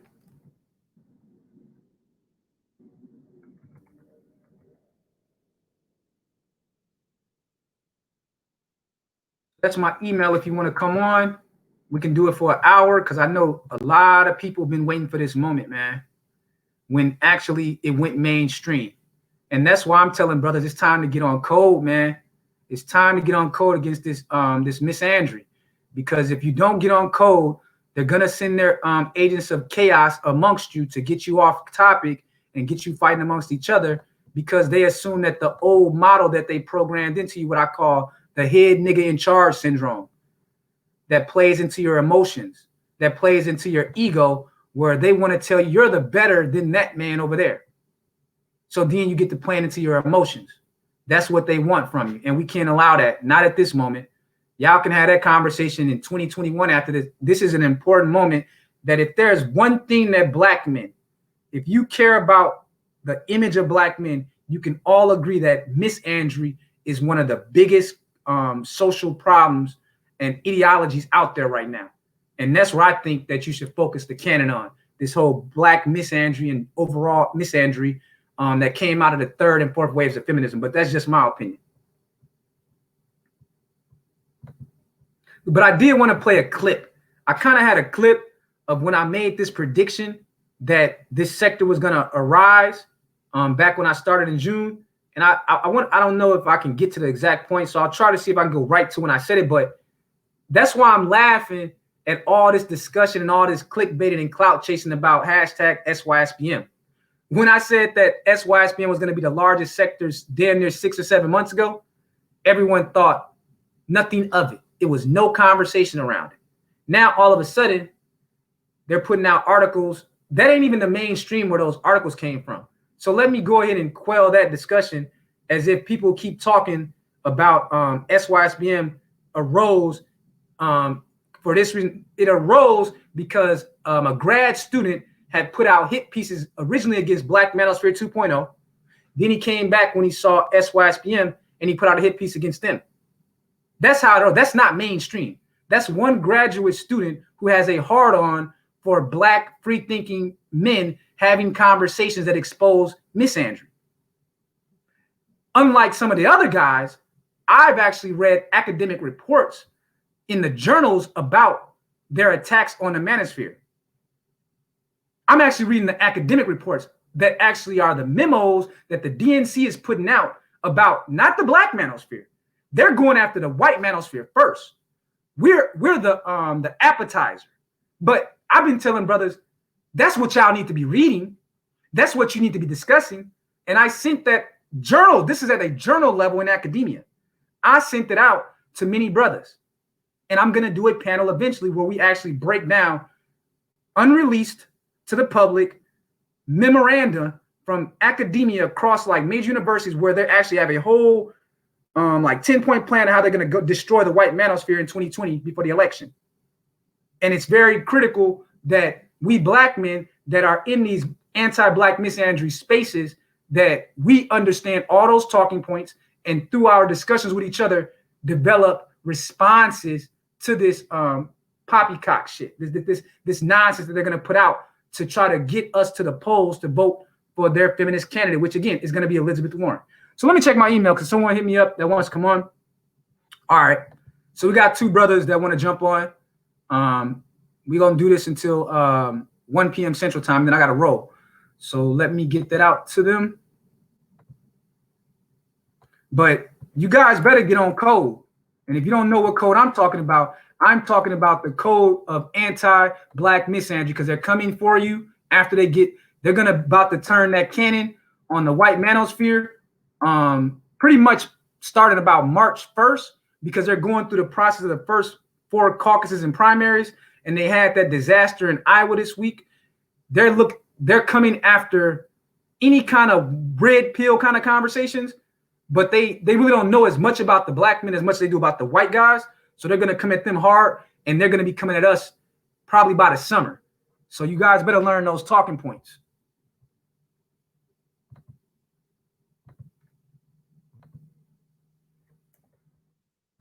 I sent the link to Green Machine and Trey. So y'all come on up. I'll get you on here, and I'll just kind of just let y'all just have it, man.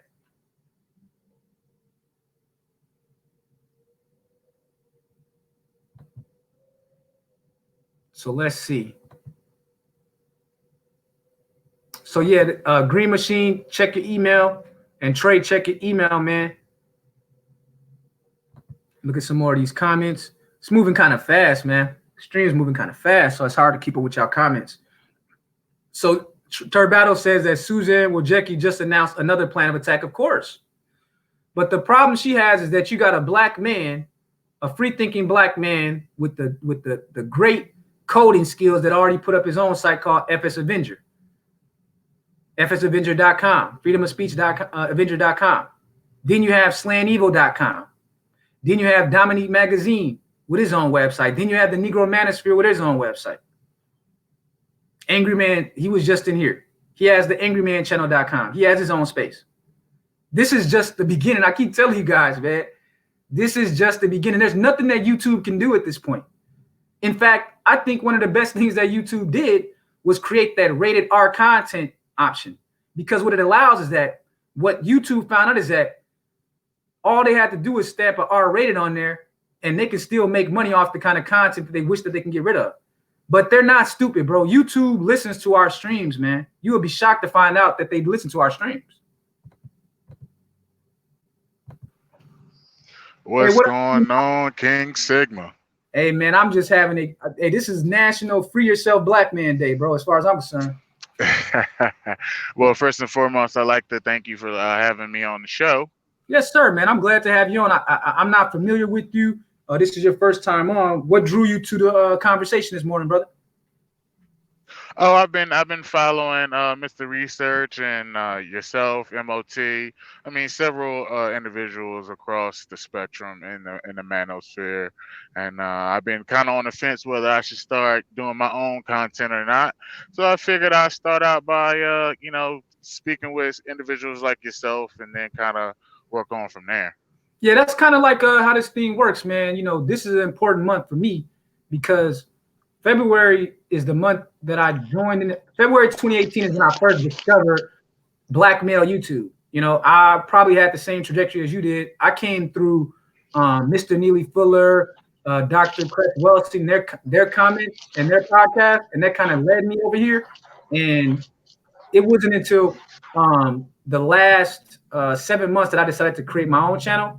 So I pretty much was listening to other brothers and going on their panels and over the course of a year and a half. And then I finally said, hey, you know, there's kind of a lane here related to this Black Misandry thing. And I kind of want to hone in on that because I kind of felt that that narrative was what really was damaging so many people's mind because they weren't seeing how sinister and subtle the media and the different social institutions work to push this anti-Black male message. So that's kind of what got me to create my own lane. So again, man, this is a super highway, bro. So there's a lane for you. If it ain't a lane already there, you can create your own. That's for sure. Right. I appreciate that. The lane that I'll probably take would be a slightly different approach than some of you guys, because I really feel as if you guys have these talking points on lock, and y'all are dead on. So, you know, I appreciate that, bro, because I'm sure that the brothers, man, really appreciate you saying that for the simple fact that, again, there was brothers that came before any of these panels that never had the advantages that we had, man. Like, from my understanding and from the history, Black men started really hitting at these kind of narratives in 2008 around the time of Barack Obama's election. And that seems to be when it happened. And over the course of that 12-year period, the technology got better. The offerings as far as streaming got better, Hangouts and things like that. And then all these different options for self-funding developed too. So always do a shout out to those brothers because I don't even know these guys for the most part, but other men have told me about them. So we're just part of something that's starting to grow, and I hope it explodes this decade. That's what's up. What's going on, Kick Sigma? What's going on, Panel Green Machine? How's everybody doing? Hey, what's happening, Trey, man? Nothing much, man. Just to say, man, I came into this space actually because of you. You know, I've been following the Manosphere maybe for about 3 years, you know, loosely. And then I saw one of your streams talking about Mad Bus Driver like last summer. Wow. And I was like, now that's crazy. That's crazy. Because that's when I started, was last summer. So the fact that I was one of the first channels that you heard, that's great to hear, man. Wow. Yeah. And I'm a younger Gen Xer, man. And as a Gen Xer, man, it's hard. It's silent, man. It's like brothers that's so entrenched into the, you know, the dagosphere and niggerdom that it's hard to even speak to any of my peers about this, even my older brothers, because, you know, you kind of get laughed at. You get clowned. You told you're crazy. You know, you better support your mama. You know, don't talk bad about black women. Forgive the fuckery. Just completely. So it's hard for a brother. You know, I'm about to be 45 in like 20 days. It's hard for a brother my age. Happy early birthday, because you made it to 45. I remember, you know, growing up during the crack era, man. It was a common thing to hear my uncles and people like that look at the Gen X and say they would be surprised they made it to 25. I remember that was a popular saying. It was like they used to do celebrations back when I was younger. If you was a black man in the hood and you made it 25, that shit was considered like a victory during the drug war, man. Man, I came up in Portsmouth, Virginia, man, and we used to call it Little Bogota during the 80s because that's when the crack epidemic was coming up. And I was just joking with my girl the other day saying, you know, if you grew up in Virginia, well, P-Town especially, and you didn't beat up a crackhead, you know, you didn't live life because it was so prevalent back then. And what we're dealing with now is the results of the crack era. And it's blown up and it's gotten crazy out here, man. See, I think I've always believed that because I've always heard brothers in this space, someone say, oh, it's a lost cause. No, it's not. This just proved to me today what I said was correct. I was telling brothers it's not a lost cause, that you're making headway. There's a process that you go through. They ignore you. They attack you, then you win. That law of activism has been around for a long time, and it's been passed down to different activists over time. But we're just a new form of activism. We represent a new form of activism in the fourth industrial age. But most definitely. But go ahead, brother. Yeah, because what is being seen it now is like it's a small minority of guys my age who actually look at SYSBM and we're like, yeah, you know, we've been thinking this way since, you know, the 90s. You know, we were, you know, dating interracially, traveling, doing all this. And, you know, dude, we were frowned at almost violently because of our choices back in the day. Because, man, you know, I was one of those guys that saw it coming up in the gospel church at the age of 7. You know, I saw the fuckery in church and was like, am I the only one seeing this? I'm 7 years old. And by the time I was 18, 19, 20, you know, I was, you know, brainwashed. I was like, you know what? Let me go ahead, you know, marry a sister, you know, have my kids, have my black family. Man, I lost my freedom. I lost my finances. I lost my military career, the whole 9. With Angry Man's show last night, his live panel, if everybody heard it, dude, he was talking about my life.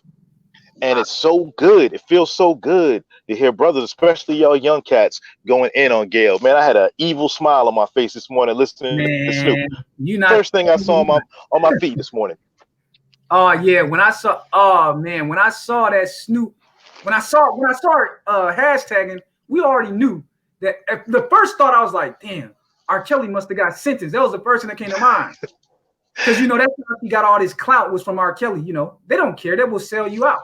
And when I saw Snoop as the top one, I was like, wow, she got her wake-up call. It didn't even take 2 months, and they at her. And Snoop, you got to understand, Snoop is actually part of Hollywood. So he's on TV. So for him to feel like that strongly about it, that lets you know that she's finished. Because he would have been very hesitant considering. But again, there's certain climate. You know how like the climate changes. So 50 Cent, when he went after Oprah, and Russell Simmons and Seal, and they all said, yo, I ain't with what Oprah's talking about. She's attacking black men. To me, that was like being on a hunt with a for an animal and that first person hits the animal in a place on the body where they're not dead, but they're maimed and injured.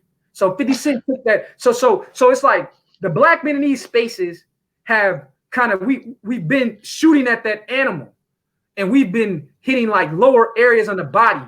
But because of how the media works, 50 Cent has a bigger audience. So he took a shot with the bow at full strength and hit Oprah on the shoulder blade, right?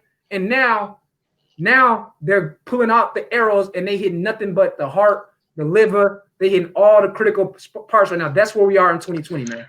Hey, and one thing, to jump on that about what you said earlier about the different, groups within, the Black Manosphere, the SYSBM crowd coming together, is that you said on a panel, I drive over the road, and you said one night on a panel that some celebrity was gonna, hashtag SYSBM. Yes, and sir.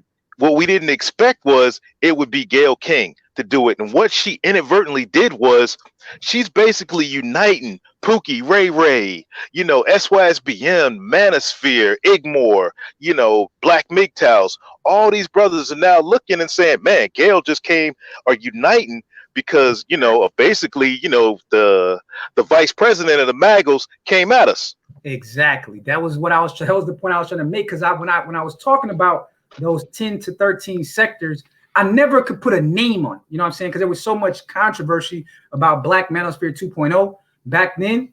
So I said, okay, regardless of Black Manosphere 2.0, where is this thing going for the second quarter of 2019 forward? And I just told people there's about 10 or 13 sectors, and they're all independent of each other. And I mentioned them earlier, and they can all, and that's good to me, because they can't be knocked out as easily as just one sector with one figure representing a sector. So there's all these sectors with many people pushing different narratives that lead to the same point, the destruction and dismantling of the Black gynocracy artificial police state. That's all it comes down to. So I'm calling it the anti-Black misandry sector now. That's my title. Yeah, because it's one of those things, we just sat back, and the SYSBM crew was like, let the carnage take place. It was like, oh, let's go on panels and debate and beef. No, there's no argument. Like, I think Game Changer said it. No, Neridian said it. There's no, what do you call it? There's no debate. It's over. Like, we're just going to step back and let it take place. Trust me, because as the arguments unfold on YouTube, it's just proving the point. I mean, just the fact that you just told me what you told me, you don't understand how shook I am that you said that I was one of the first channels that you hit in this area, because that tells me how much reach that the internet has allowed. Now, I was trying to describe the other day, I was trying to tell someone, I was thinking about it. So I was listening to one of BGS Idmore's upstreams, and he has this theory about the myth of white womanhood. And that's a lens through which he looks at a lot of these issues. That's his lens, right? Mm-hmm. And I was thinking about it. Okay, the largest public event that I've ever been to is a football game at US Bank Stadium where the Vikings play. That's the largest game I've ever seen. So that probably fits about 50,000 people, right? Most concerts I've ever been to, maybe 10,000 max. Did you ever think about the fact that in these spaces that you have brothers like a BGS who has an audience that's the size of major universities in America? Yeah. I mean, just think about that for a second. Okay, my university was a Big Ten university. It's one of the larger ones, had 55,000 undergraduates and graduate students. 55,000. That's like a fucking city. You got content creators here that are pushing 30,000, 50,000, 100,000. You know what I'm saying? Subscribers. This is the size of like Ohio State, University of Michigan. And I don't even hear people talk about this. They don't even understand what kind of power they have in their hand, and how the mainstream media and the power elites see that. So they want you bickering and fighting each other. That's why they have to discard Gayle King, because as you mentioned, she presents a unifying narrative on this whole anti-Black misandry thing across the socioeconomic ladder of Black Americans. They got to get rid of her now so they can get back to creating chaos amongst us. Yeah, because, like I said, she inadvertently unified brothers, and brothers, across every sector are going at it this morning, standing up and saying, heck no, this is the end of coming at Black men in 2020. The buffoon, the JJ from Good Times character, that's been the norm. The Urkels, who else? The George Jeffersons. They've been the norm as black men has been seen across the media for years. And now at the same time, you had, like you said, you had a 50 Cent, DL Hughley, a Seal, three different brothers from three different perspectives, all going together and say, no, leave black men the fuck alone. And bro, and you're talking like bigger than like Michigan State reach. You're talking millions upon millions when you put those three gentlemen together. Yeah, I mean, even look at the audience now. When you start getting close to like 200 people watching for 2 hours, think about how your major universities in America, your largest classes are between 200 and 400 people. Yeah. See, I be thinking about that audience piece and the engagement piece when I'm having these kind of conversations, because I understand that you're reaching a lot of people and you need to stay on your message discipline. I'm a true believer in message discipline, because that's how they get you. They start trying to puff you up, make you feel like you're greater than the people that are sharing their time with you. No, you're not. Even a professor in a classroom, he may know a little bit more than you, but you're reading the same book and you may have a different perspective. Even if you and I read the same material, we may have a whole different perspective on it. True that. Shout out to Radio 48 for the super chat and the coffee mug. That's what I need to write about now. You got the mic back, brother. Hey, I just, one more funny thing that, going on with the Dagosphere, as I call it, and that I noticed, because, with a small reach, you went to a Big Ten university, man. I went to a small school in Virginia. And if anybody knows, I went to college with Mike Tomlin. So if anybody knows, they know exactly which school I went to. You're like Virginia Union or William and Mary? Nah, I went to William and Mary. Yep, I know about William and Mary. Man, I used to be really big. I used to be really big into football when I played football. So I knew a lot about coaches and shit. Yeah, man, my roommate was Darren Sharper. So a freshman roommate was Darren Sharper, man, the one that got convicted of rape. Darren Sharper is a case study in psychosis and neurosis. His whole thing that he got into didn't even make any sense, man. Man, when people ask me, I keep it G, man. I ain't speaking on Darren, man. That's my boy. I keep it G. He has his demons. I saw his demons, man. We were teenagers, coming up as freshmen, and I just, I don't speak on it. G code.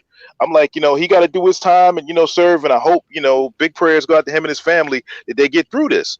Yeah, I mean, he's doing his time, and it is what it is. I mean, you don't speak on that. You don't have to explain yourself about it, because what he became was not what you knew, and he's paying the price for what he became. Serious, simple as that. Yeah, man. I was in the Army, man. That was one of the worst days in my life in the Army. And my son, he's my son's godfather. My son, went to football practice, and he said he wanted to leave. He said it was rough. Did they give Darren life, or did he get like 25 years? Nah, he got 18 years, and he's trying to get time reduced with chemical castration. And whoa, what? Yeah, man, he's going through some stuff. But they still do that in America? Yeah, man, it's a Virginia thing. Whoa. Sheesh. Shit, I thought that was considered cruel and unusual punishment. Yeah, I mean, it's voluntary. He volunteered to do it, to try and get his sentence reduced to 9 years. Oh, shit. Not in Virginia. Yeah. Wow. Oh, they denied him. October, they denied it. They denied his appeal. And, but, it is what it is. But my point on where we came from at William and Mary, his dad played ball. His brother's Jamie Sharper that played with the Ravens. And, it's us. There were 95 brothers when I got there, like Mike Tomlin included. When I got there as a freshman, 95 brothers out of a school of 6,000. And, a guy like me, I wasn't, I came from the hood, but I still looked at it as, man, it's, these folks, these are like brothers that grew up white, acting white, and all of a sudden they got to William and Mary and decided, I'm pro-black. I'm black first. I'm like, man, y'all don't know nothing about the hood. I said, if y'all crazy if y'all want anything to do with the hood. Bump that and this pro-black culture stuff. Y'all just don't know. And, me, I started dating out, man. I ran into white girls. I was like, yes. Oh, sugar honey iced tea. I'm like, man, I said, this is handed to me on a platter. I noticed that brothers that went to college, I'm noticing these spaces that the brothers that went to college and didn't go to college have different perspectives on this, because there's that class element, because this whole thing up like that you're talking about, when I was in undergrad, that was just normal, that the brothers was just running through all the white, Asian, black. It didn't matter. They were running through everything on campus. Hey, this was 93, Virginia. This was just when racism was finally starting to work its way out of Virginia. Like, it, cats talk about racism now. Nah, Virginia, man, I got stopped on campus no less than 15 times just from walking, going to class. When it was still, but, a lot of times, yeah, it was my own fuckery that caused it, because I was still a knucklehead. Wow. Until the military mind took over. And one thing is that, man, I caught hell from the sisters on campus. The black, student union, which was ran by the Daggles. I caught hell. Yeah. I know exactly And, what you're talking about. bro, Yep. you talk about karma. Man, who is it? The white manosphere. What's his name? The cat, that rolls with Donovan Sharp in the 21 convention. The one, Anthony Dream Johnson, and his Make Women Great Again, guy. 22. Oh, okay. Yeah, they're doing the 22 convention, and man, all these females in my alumni association were just going in on the 22 convention, Donovan Sharp, all of them. So I just put following so I could see the comments. So I started clicking on these profiles of these females I went to school with. Man, 90% of them single. Dude, 40, same age as me, 45, single, never been married, posting pictures, traveling the world with their moms, traveling the world with their homegirls together, no kids, hardest, hardcore, I'm a strong black woman thing. I'm just like, karma. That's what y'all get. Have fun with that one. Gayle King represents a very specific moment in time, because you said that, see, I graduated in 08.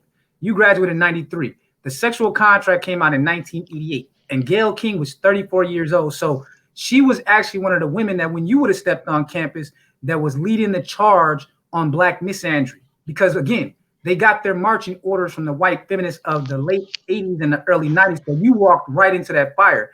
By the time I hit undergrad, it was just the normal thing. The only thing that changed since when I hit undergrad is that now black men and even some women now, they're public about it. Even in the mid 2000s, it was still something that you kept on campus, but you really didn't bring your white girl out with you to the clubs and things like that. It was like a, behind the scenes thing. So it's kind of like black men up until just about, I would say about 2012, it was still more behind the scenes. So it's kind of like where black men were in 2012, black women that are doing like the swirl thing are in 2020. Because I make the case that black women on average are having more sex with non-black men than we see them in public with, because black men were banging a lot of white and Asian women back then, but they didn't walk out in public with them. But now black men do. They marry them and they walk out in public. Black women are they can't get past that because the white dudes don't want to marry them. So they're fucking these white dudes and Asian dudes, but it just hasn't gone public because the white dudes are using them as batting practice. But let me bring in Grinch. You got the mic, Green. So I want to bring in Angry Man and Grinch because they came in. So you got the mic, Green Machine, and then it's back to you, Trey, and then I'll let them get on. Now I can see the floor because it's real good. It's real good. Hey, well, I just got one thing to say, and I'm gonna jump off. Okay, Grinch said he got to run real quick, so I'll give it back to you, Green, and then let him rock real quick. So look, and it's a great thing that that there are people actually taking note of the black misandry going on, and people are who have public platforms and celebrity are saying things about it. And that's great. It shows progress. But I think the most important thing that was said was earlier when Sigma said, "Yo, we have to put aside this ego, these stupid ass conversations that are because they're all coming from that fucking Maggle mentality, that plantation mindset. And really, it's all for nothing. Like, you have to think about it. Before you engage in a conversation about some shit, think about is this shit going to yield results? Is this going to be fruitful? Because a lot of the shit that I'm hearing, in particular, when it comes around to SYSBM, is a lot of things that don't fucking matter. Who you want to be the face of the shit? This, what about focusing? Why doesn't he talk more about economics, and why does he talk about women so much? All this shit is dumb shit to argue about. The thing is, like I said, the most important thing of this whole stream is the fact that you know, we need to, as brothers, put egos aside, stop doing dumb shit for fucking clicks and views and shit. You feel me? Because this is it ultimately, the question is up to you. What's more important to you? Actually creating these platforms that's going to propel a message of black male empowerment, actually give black males all over this country a voice, or is it how many fucking people type LOL in your fucking live stream? But keep that in mind, nigga, because this is separating the men from the boys. That's all I got, man. Thanks. Yeah, I appreciate you for dropping in, Grinch. That's very well said. I would just add to this. So when they talk about the face of hashtag SYSBM, you guys keep on forgetting. The man that created that acronym has a mascot. The face of SYSBM is a mascot with a helmet on. That it. You Borgen. So there's a mascot. They already got a mascot, and it's a Knights Templar. That's a mascot. That's the face of SYSBM, representing freedom. That's it. So this whole talk about who's the mascot, it doesn't matter, because the actual banner that's being waved is black male freedom of choice, black male freedom of movement, and an anti-black misandry narrative. That's all that's really important, in my opinion. But I want to get a mic to, I think it was Green Machine. You were next? Or was it Trey? Yeah, sure. Okay. And well, man, after you two. Yep. Well, at the end of the day, I don't feel as if SYSBM needs a trademark or a main individual that everybody goes to, because at the end of the day, it needs to be an idea that is commercially out there. Therefore, when they attack one individual who identified themselves as such, that they can't kill off the idea and stall the movement. So, I mean, outside of that, I concede the floor to Angry Man. Hey, welcome to the panel, Angry Man. He don't need no introduction. One of the original founders of Black Manosphere 2.0, and now he's rocking over there with the Masculine Mercenaries. So I appreciate you dropping in, man. No doubt, man. Was the other brother was in front of me, wasn't he? No, you got it, man. I'm just chilling. Go ahead. Like I said, Angry Man, your panel last night, bro, you hit home, man. Man, you almost brought tears to my eyes, bro. Thank you. Oh man, for real. You the brother that's from VA, right? Yeah. Yeah, man. I look, bro. We could definitely chop it up, man. I used to live when I was a teenager. I was living right around, you know where Danville, Virginia's at? Yeah, out on 58. Yeah. Yeah. So, but yeah, I got quite a few brothers out there that caught a bad deal in that Commonwealth. But yeah, man, I was gonna tell you, King Sigma, man. I appreciate the shout out you gave me earlier. But on some real shit, man, the graphics, that shit is cool. That should have come, but content is king, bro. The type of shit you're talking about right now is the type of shit that everybody needs to be talking about. All the guys need to be talking about, especially with this Gayle King bullshit. Like, it's finally getting to the point where brothers are tired of our image just being drugged through the mud and shit. Now, regardless of the fact that there's guys on here that's going to have differences, and they're going to go back and forth or whatever, which is a common male thing. Like, we can't really lose sight of the overall mission, which the overall mission is to try to preserve some dignity of manhood, especially when it comes to black men, because we're always being targeted. Like right now, if you turn on the television and watch any of the new shows, every black man they put in a show is gay now. Yep. Every one of them. Yep.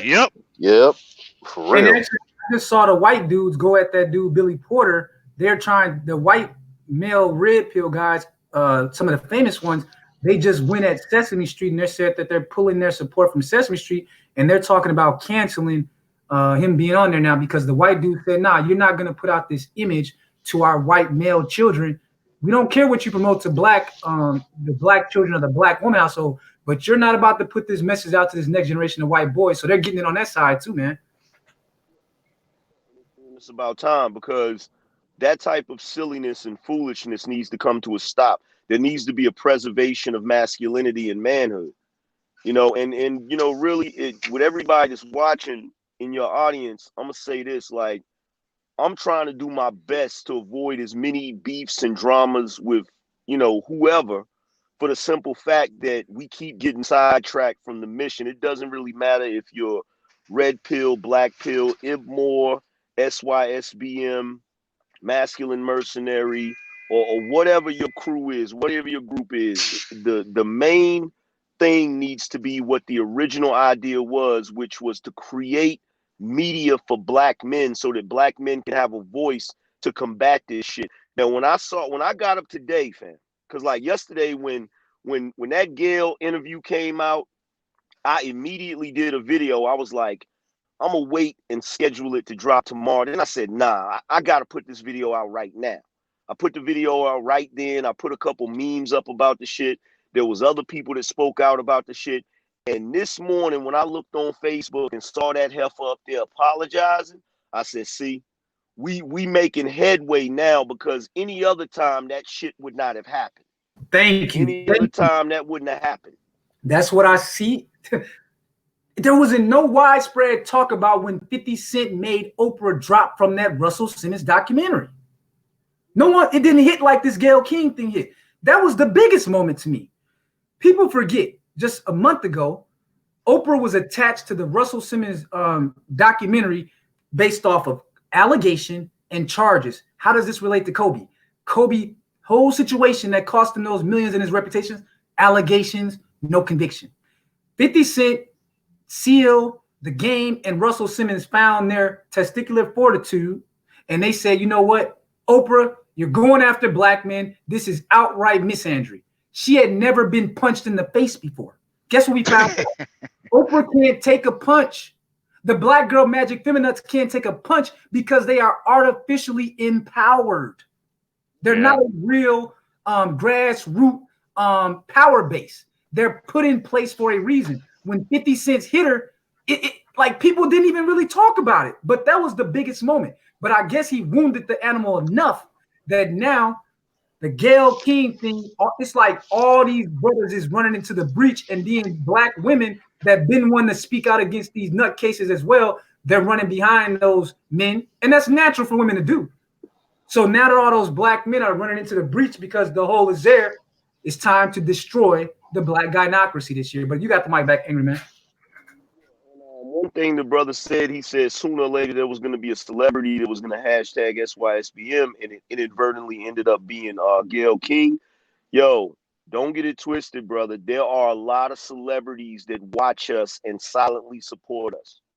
There's a couple prominent dudes. I can't say their name because it'll fuck up their money and shit, so they can't really just outright support out front. But there's a couple of celebrity dudes, even Grinch know a couple that he hasn't mentioned, that he won't say their names, but there's a couple I know for a fact that watch me and silently support. So it's real, trust me. And it's been like that for a little minute. You got a lot of guys that, they can't mess up their money because of the climate of this gynocracy, and how if they're seen to be associated with certain, because trust and believe, mainstream media knows about us. They know about us. They know about the whole sector. And what they do is they try their best. We're kind of, this sector's kind of like Baltimore, that which we will not speak of. They're not going to say our names because they don't want to give credence to it and actually help spread the message, Yeah, I mean, you make a good point, because I talked about Tariq Nasheed making Lonnie Love stand down. A lot of people missed that. Yeah, Lonnie Love went out there promoting her bottom shelf Brad, attacking black men because she wants to be like the chick Jada May, because she was with Young Jeezy and their co-host. So she went on this little tirade against black men, and the black men came to the breach again. But what people didn't know, Tariq went at her directly. And again, it goes back to my analogy of how we have audiences that are equivalent to university classroom, churches, and some of these guys have football stadium audiences. Tariq is one of those guys where he's pushing to 150,000 subscribers, but his reach and engagement is incredible. So he went at Lonnie Love saying, why are you with a bottom shelf Brad, but you're so focused on black men? You got an unemployed bum that you're taking care of, but you're so focused on black men. She came into his stream, they was firing on her ass, and she was like apologizing. Basically, she didn't apologize on TV, but she went into Tariq stream and stood down. That to me, and then watching that position, I was like, okay, something is going on here. What am I not understanding here? Why are these celebrities standing down to people like a Tariq Nasheed? And I started to study their audiences, their streams, and their engagement, and compare it to a lot of these channels like The Real Talk, which is backed by corporate America. These dudes is getting more of an audience engagement than The Real. Then the only one that's still competitive is The Breakfast Club, and they might not make it through 2020 at the rate that this grassroots citizen journalism punditry is going at this stage. So that's a good point. Well, here's the thing with that. Mainstream media is dead. It's on a lifeline right now. They're keeping it alive because they use mainstream media to push the narrative and try to program people to do certain things. But right now, and I said this a couple years back, the new television is the smartphone. And the new networks, the new major networks are YouTube, Facebook, Twitter, and Instagram. And this shit is so powerful, like just like you were talking about, where you have guys up here that have, 30,000 subs, 50,000 subs, the type of reach and the influence you have here is more engaging. When you're up here talking, you actually have an audience that's engaging with you. And a lot of people don't recognize the power of this platform. When I first came to YouTube and I first linked up with Obsidian, me and Obsidian had a conversation about this. We knew back then the power that this was going to be in the later years. Now, unfortunately, some of us have lost track of that. I'm hoping a lot of people will get back on track when it comes to that. But there's a tremendous power in this. It's just like what the brother said when I was talking about the conversation last night, where black women have basically been given carte blanche to ruin black men's lives and stuff. Like, he wasn't the only brother that experienced that. Like, I'll do a poll in the audience. I'll say, how many of you brothers went through this? Press 1. And you have numerous brothers pressing 1. And then I'll go and say, okay, how many of you younger brothers that are 25 and younger have never went through this, and this story is scaring you? Press 2. And then you have a shitload of brothers pressing 2. So you're not only being able to give the brothers who went through it some sense of sanity, like, okay, I'm not crazy, I'm not the only one that went through this bullshit, but you're also giving a cautionary tale to the younger brothers to avoid the bullshit. So this platform, it has a tremendous power to do wonders, and it's going to change the game. It's going to completely change the way it looks 10 years from now. Now, as one of the founders of Black Manosphere 2.0, with the knowledge of Black Manosphere 1.0, and you being one of the people that said the Black Manosphere 2.0 killed itself, when you hear someone like me, who's more of a newcomer since 2018, basing things off how I saw it, because when I came through, that's when, there was animosity between yourself, Obsidian, and O'Shea, and you guys kind of had your own little crews or whatever. And out of those crews, it kind of grew something bigger as black men they found their own voice, but you guys didn't really do cross paneling with each other. Now, when you hear me say that, I think that 10 sectors that have a different narrative and route to the same conclusion, do you agree with that? That there's like this anti-black misandry spaces being created? How do you kind of see, because you kind of been there right at the center of it, how do you see this thing going over the course of the next year exactly? The thing about it is, it's the natural course for certain male personalities to fall out. It's unfortunate, but that's what happens, And some of that has to do with the big man complex. Some of that has to do with the head nigga in charge bullshit. But as much as I don't like it and as much as I disagree with it, I don't really worry about it, because I feel like at the end of the day, the vast majority of the guys in this sector, regardless of what camp they belong to, I feel like they all want the same thing, you know, just like you're saying, which is putting a stop to misandry, putting a stop to anti-black male misandry. You feel what I'm saying? So, you know, it's going to continue to grow and it's going to continue to get bigger. And, you know, a lot of people don't like the way it changed, but things have to change in order to grow and get bigger. And, you know, this sector is just going to keep growing because regardless of what me and any of the brothers that's in what you guys, I don't really call it Black Manosphere 2.0, but I get why you say that because the Black Manosphere 1.0 would have been K Soul and Black, Sarge Willie Pete, Black Ram, a lot of those guys, Thug Titian, but they didn't really call it anything. It was just guys doing their thing. But regardless of what it becomes now, you guys that are coming into the sector that's bringing that new life to it and being on topic and being about the topic, all I can say is learn from what the other brothers did with the falling out and the beef and the drama. Just learn from that shit and don't let these chicks come in here and divide y'all and get y'all off of your mission. You feel what I'm saying? Because I see a lot of y'all young cats, which is why I'll try to come in and I'll try to give my support or whatever for you guys because you're speaking on some real shit. And we need that. We need that to drown out the little skirmishes and the little drama and the little beefs. You know what I'm saying? No, I know exactly what you're saying, and that was one of the reasons why I always talked about the different sectors, because of what I was trying to tell people is that there's a lane for you, so there's really no reason for all this beefing because you can just go into the lane that's there. We all trying to get to the same place, but we don't have to drive the same car. That's why SYSBM, they have their own thing. You got I call it Red Pill War Room. And I guess that's kind of where you're at right now.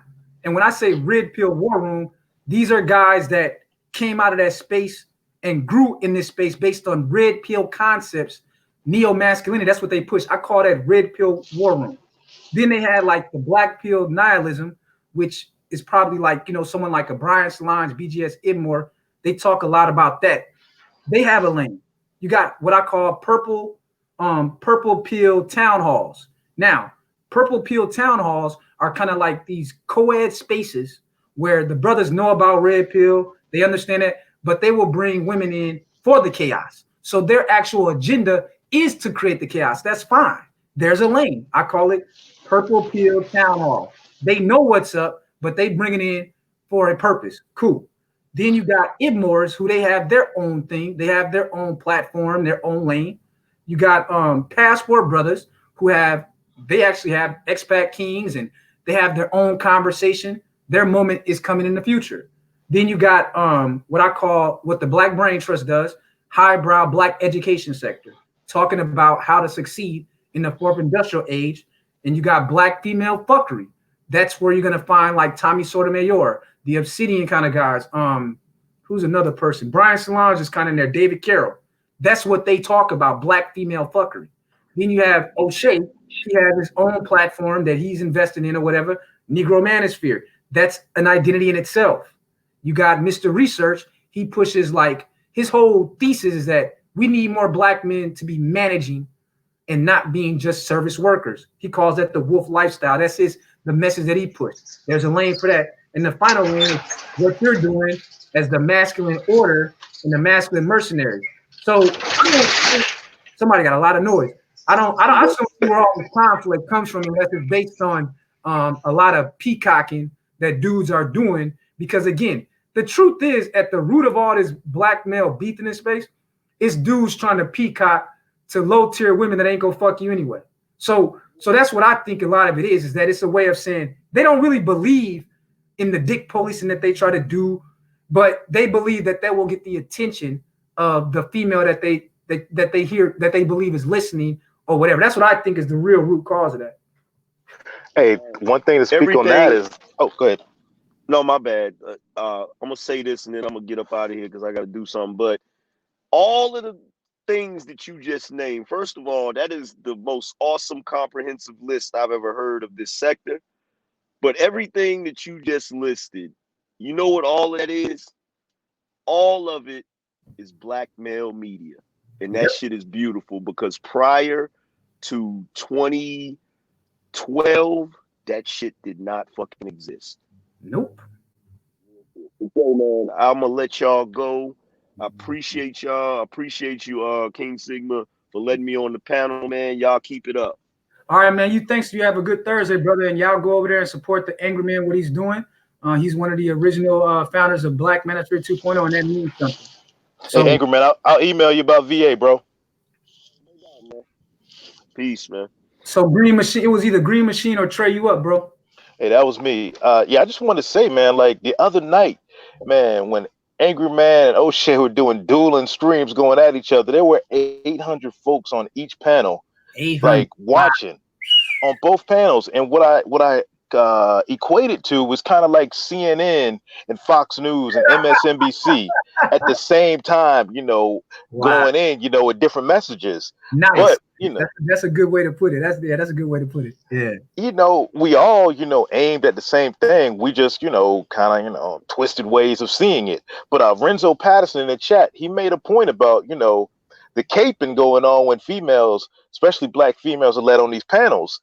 And, Solo did a stream the other night with, Jap and Ramo, and they were talking about, brothers going down to, Colombia, Sosua, messing up the economy. And problem with, here's what that comes back to. What we know is that as black men, we've been taught that, the peace leave, shout out to Coach Greg Adams, is king. We must worship the peace leave. That is, so when brothers get a taste of, something different, when they go down to these places, they do dumb things like, throwing out all this money, throwing out Chanel bags and this stuff. And it's not that brothers are going down there paying for it. That's not the issue. It's been, man, that's hundreds of years. White boys, is that what brothers are doing is that because it's something new to them, it's something so foreign to them, is that they're going down there messing up the economy. And they're tricking. You make a good point, but that's because a lot of cats, they just don't have that historical perspective. And I've been trying to tell guys, you got to look at it from an exploration standpoint. That's how I look at it. Like, you don't think that when the first conquistadors, like under Christopher Columbus and different explorers, when they were just coming out of the era of being told that if you went past what you could see, you would fall off the earth and die. This was part of their cultural understanding, and even the smartest people believed it. So you don't think that the first ones that said, I'm gonna go past where you said that I can't go, and I'm gonna see if I die. And then find out, not only did most of them, some of them died, but guess what? The ones that took that risk, the ones that came after them, they were able to build the world in their image and what we're living in. We're living in the image of those original conquistadors. This Western society, this isn't the black man's image. This was created by the Europeans, the Portuguese, the Spaniards.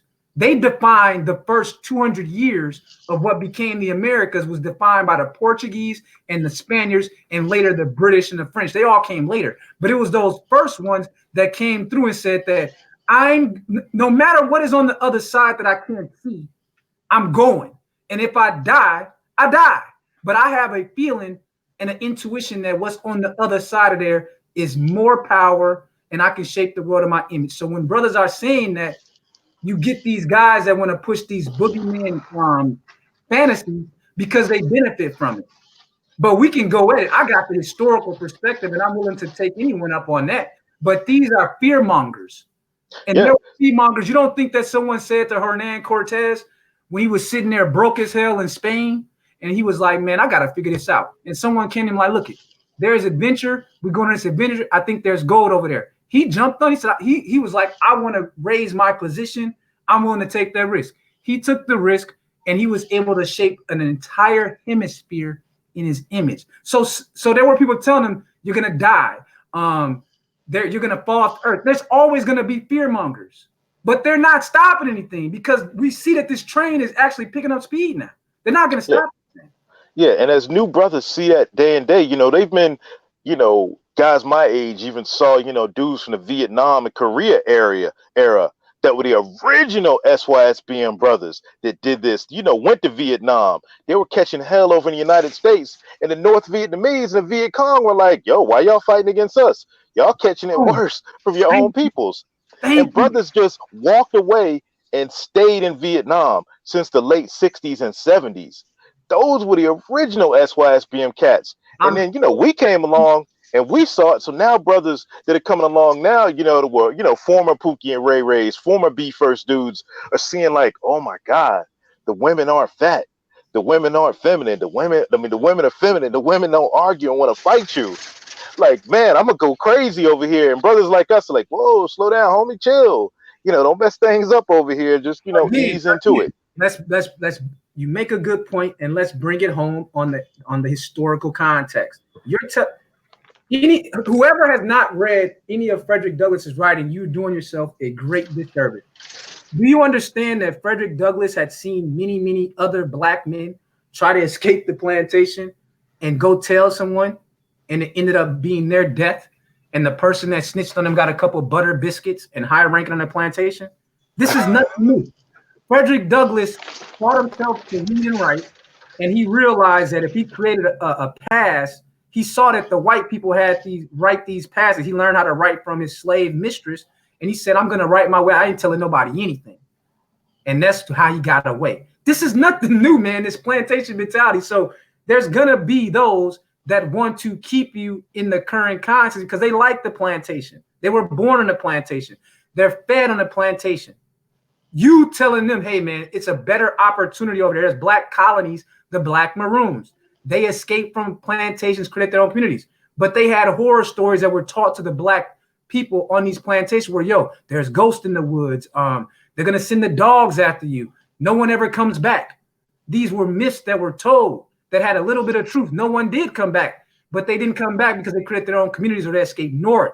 Then you had what you just mentioned, how those black men that went over there during Vietnam, they were told, what are you fighting us for by the Vietnamese people? They used to do this like propaganda in the Vietnam to destroy the morale of the soldiers, the American soldiers. They would drop leaflets on those people and telling the black soldiers, go home. We're not your enemy. You are being beaten down and shot in the streets of Detroit, Chicago, New York City, LA. Why are you over here fighting for this white man? Again, now I'm glad you brought it up because many people don't understand the role that Russia played in bringing down Jim Crow. In America, you're not taught that the Cold War played a huge role in dismantling Jim Crow. It wasn't because your white daddy had this love for you. The reason was because they were in a Cold War and the Russians were using propaganda, and so were the Chinese against the black population, saying, we want y'all to join the People's Communist Party. They're keeping their foots on your necks over there. They're lynching your mothers and fathers in the on trees over there. You're not getting due process. They tell us they want to make us democracy, but they're not practicing democracy in their own country. This shit was going on all during the Cold War, this propaganda outside the United States. And the white diplomats knew this, and they had to do something about Jim Crow because it was a black eye on their attempt to sell American capitalistic republicanism to the world while actually having their foot on a quarter of their population's neck. And that's one of the things that brought the Black Panthers down. My mom was a Black Panther, man. She was big out there in Oakland in '68. And, I've heard the stories, from her peers and her and others that, what brought the Panthers down. And this is actual, legit facts. What truly brought the Panthers down wasn't the guns. What happened was the Panthers decided, what? Let's go to Appalachia. Let's go to the Mexicans, the Puerto Ricans, the poor white people, the poor Hispanics, and say, look, why are we beefing with each other? Let's come together. It's the system, like you say, Jim Crow, it's against all of us. It's classism. Let's all unite. And that's when it was like, nah, hell no. We can't have, these people uniting because it's going to be like an awakening. And what's happening now with like brothers. an awakening. Like, look, the wolves been pulled over your eyes. It's freedom. You don't have to do everything that Dago says. You don't have to be a second-class citizen as a brother. You can do what you want. Nobody is racism. It's kind of like the analogy. I had a Mexican cat tell me this. Is when, a baby elephant comes, of age, they put a stake in the ground and a chain around its neck. So when that elephant gets big enough to crush anything around it, they just take the stake off. Because at this point, the elephant is so trained that, I got this, chain around my neck and a stake in the ground. I can't do anything. And that's all they know. So when that elephant, man, it could kill everybody around it, crush everything. But all it knows is that I'm supposed to stay right here, and do tricks for peanuts because this stake is in the ground and this chain's around my neck. And brothers are finally starting to see, like, man, bump that. Well, that's that Pavlovian dog thing that you're talking about. They've been studying that for a long time. And we don't get enough conversations in these spaces about these kind of concepts. Because that Pavlovian dog thing, if they were actually to study that and apply it to like the black family, the black man's relationship to the black woman, they would discover so much. But a lot of academia in terms of actually studying that kind of stuff got shut down during the last 30 years because it was like you can't see. One of the reasons why the Democrats specifically can't fix the black problem because they refuse to use the information that they've had for generations because they can't go against what they call their base, the black woman. But now that the black woman can't control the black men anymore, that's why they're finally throwing her under the bus too, because as long as she was bringing the black man with her to the voting booth and keeping him on board and keeping him in a very emasculated status, she played her role. But as we saw with Gayle King, they know now it's too much information. And like the brother Angry Man said, everyone knows about these conversations that we're having. And now that you've had enough black men that have actually broken into the mainstream where they can actually compete with the Breakfast Club, I'll give an example. I don't know if you know about Judge Joe Brown. You remember him? Yeah, I know Judge Joe Brown. Okay. He got into like a back and forth during December with the Breakfast Club. They were so afraid of his like blunt masculinity and the fact that he's a judge. He's a celebrity. He has money. He's an old head, and it doesn't give a shit what the white media says. He was running the Breakfast Club over the coals to the point where they did a survey with their audience. Should we bring on Judge Joe Brown? 90% of their audience said yes. And they were saying, do you think Judge Joe Brown can beat us? They said their own audience said yes. They refused to bring on Judge Joe Brown. So what he did, he started pumping up his podcast. He brought on Tariq Nasheed onto his podcast, and now he's pumping on him, bro. They'll bring everyone else on there, but when they saw that their audience said that he would beat them in a debate and that they wanted him on there, their producer said, hell no, we're not bringing him in. So he went and got his own panelists, and he's pumping his own show. That's the point right now. The Breakfast Club, they just along the same lines of World Star, man. It's sensationalist, black news, kind of like, the love and hip hop stuff, man. Chaos, dysfunction brings views in that sector. And, as long as, the Dagosphere controls Pookie and Ray Ray's, mind, he's like, oh, I got to agree, whatever they say. And now that Pookie and Ray Ray's mind is being freed, they seeing it for what it is. It's like, oh shit, we can't have a Judge Joe Brown up here telling Pookie and Ray Ray how it really is out here. Snoop Dogg is almost like the king of the Pookie and Ray Rays from the 90s. When you got Snoop Dogg, who has made it to the top as a reformed Pookie, and he's out here saying, Gayle, bro, he called Gayle King. He's on the networks right now. He called her a funky dog-head bitch. Hey, if Snoop said, he's like, don't make us come get you. If Snoop said, you know what, go get her, man, bro, they would be at Gayle's King. She'd be done. Man, for real. That's, man, when I saw Snoop leading the charge, I said, we've reached a breaking point in these conversations now, because the celebrities, to be honest, they were afraid.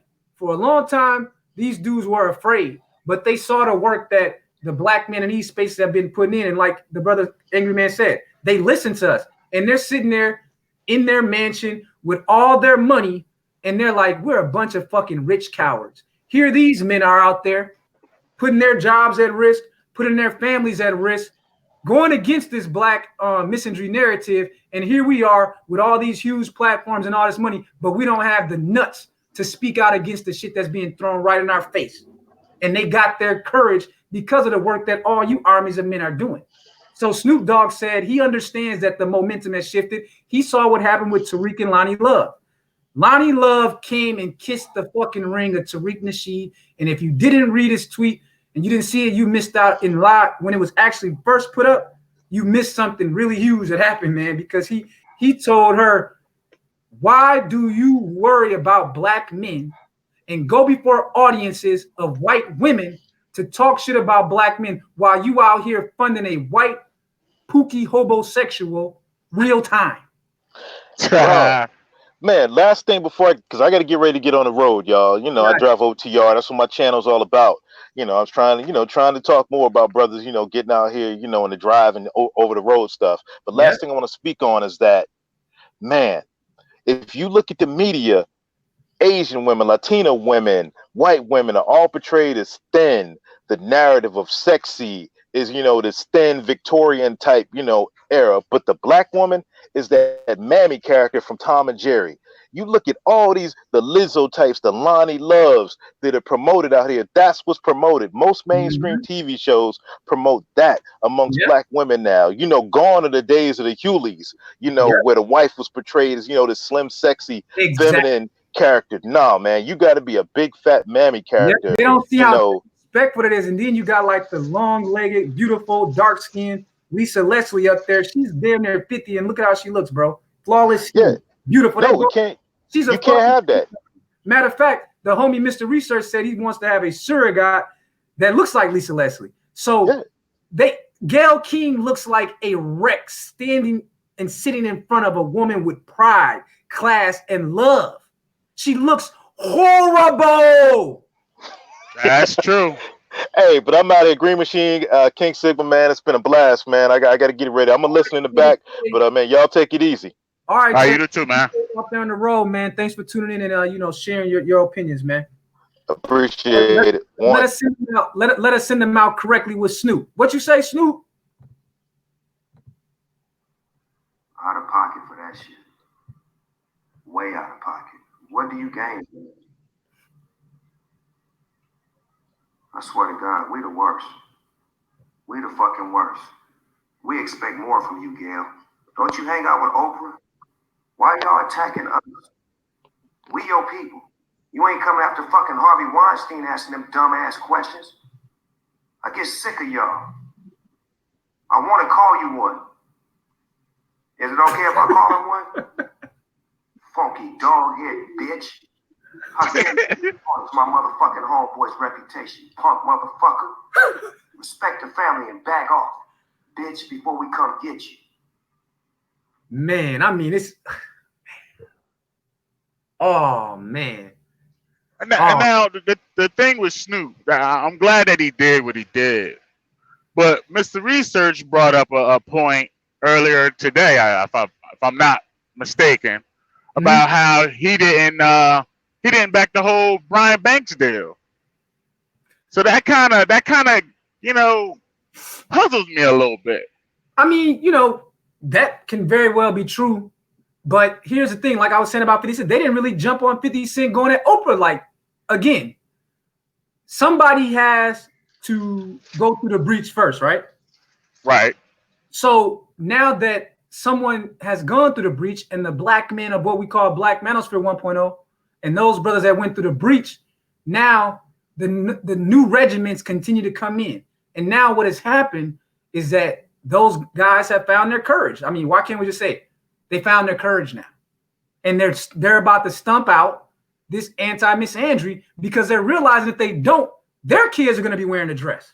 Why don't we talk about the fact that maybe Snoop and guys like 50 Cent realize if they don't get on board with this movement against anti-black misandry, their sons are going to be out here wearing dresses. Had anyone ever thought about that? That's very true. Had anyone ever thought that? Have anyone ever thought about the fact that they don't want to become be like out here like Dwayne Wade and things like that? No. Why do you think? Okay, let's take an example. Look at what happened to old girl, Dwayne Wade's wife, Gabrielle Union, right? Right. She was jumping all on board with all the social justice warrior shit. But guess what happened? They fired her black ass, right? Yeah. What was the first thing that she yelled out when they fired her black ass? It's because I'm black. Boom. I'm black, all this stuff. But as soon as she had to feel the wrath of white daddy and white mommy, she jumped to the race card. But when black men jump to the misandry card in the race card, y'all siding with your white daddy and white mommy.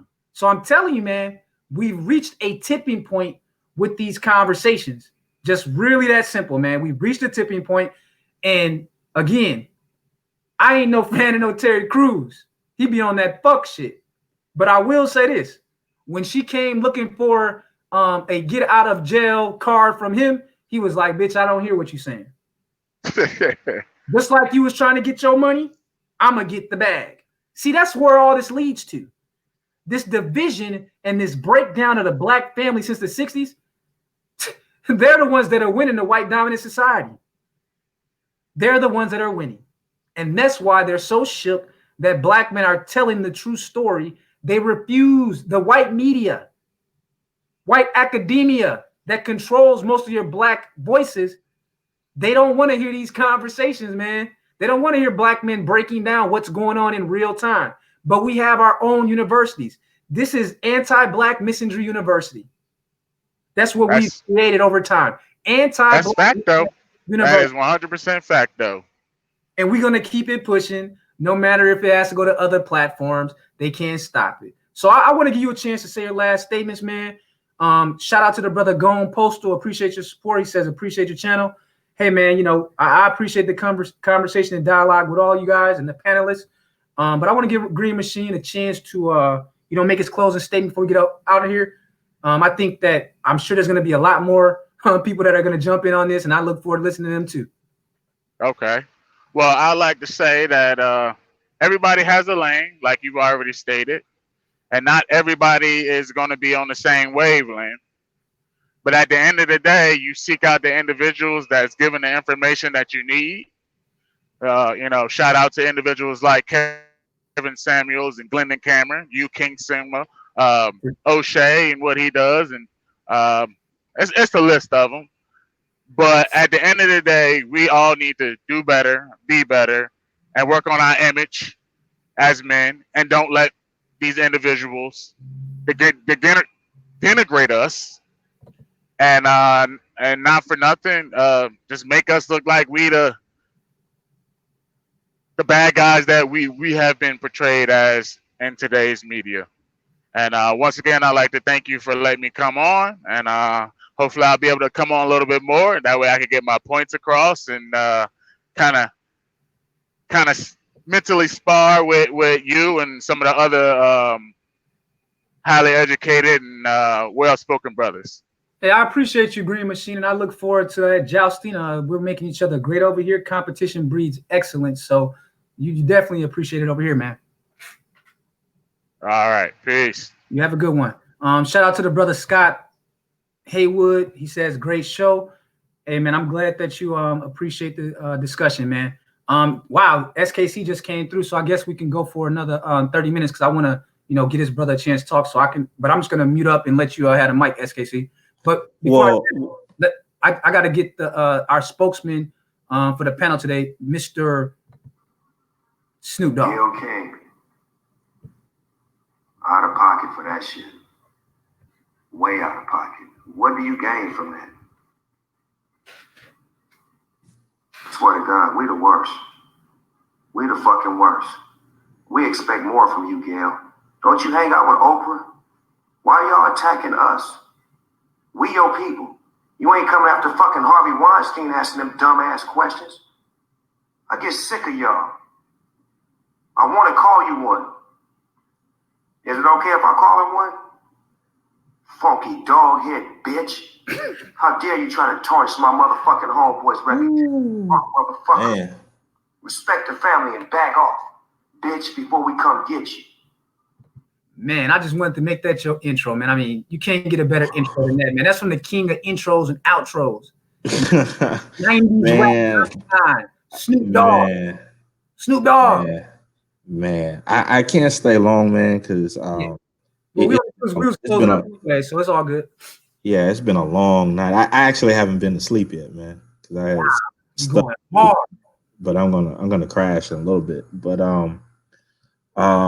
man, one thing that came to mind is, does this not prove the legitimacy of the gynocracy? Man, it really does. I mean, you see it, and this is just another instance. You had I recall Nate Parker and how what's that lady named Robin Roberts or something like that. When Robin Roberts. yeah, when she did the same thing, tried to bring up a rape charge when he was supposed to be talking about a movie. Beyonce knows mama, fronting on live TV with her husband. All the times when black men have been put on Front Street by other black women in the media over their dating decisions and junk like that, who they marry and just crazy, crazy stuff like that. And then I think that another thing that's very telling about this is, if you go back a week ago, what was it, Sunday, Kobe dies. By Sunday midday, you had individuals that were making um, videos about rape charges and all this other stuff. Is that not the exact same language that Gayle King did? But you're going to try to tell me that there's no gynocracy?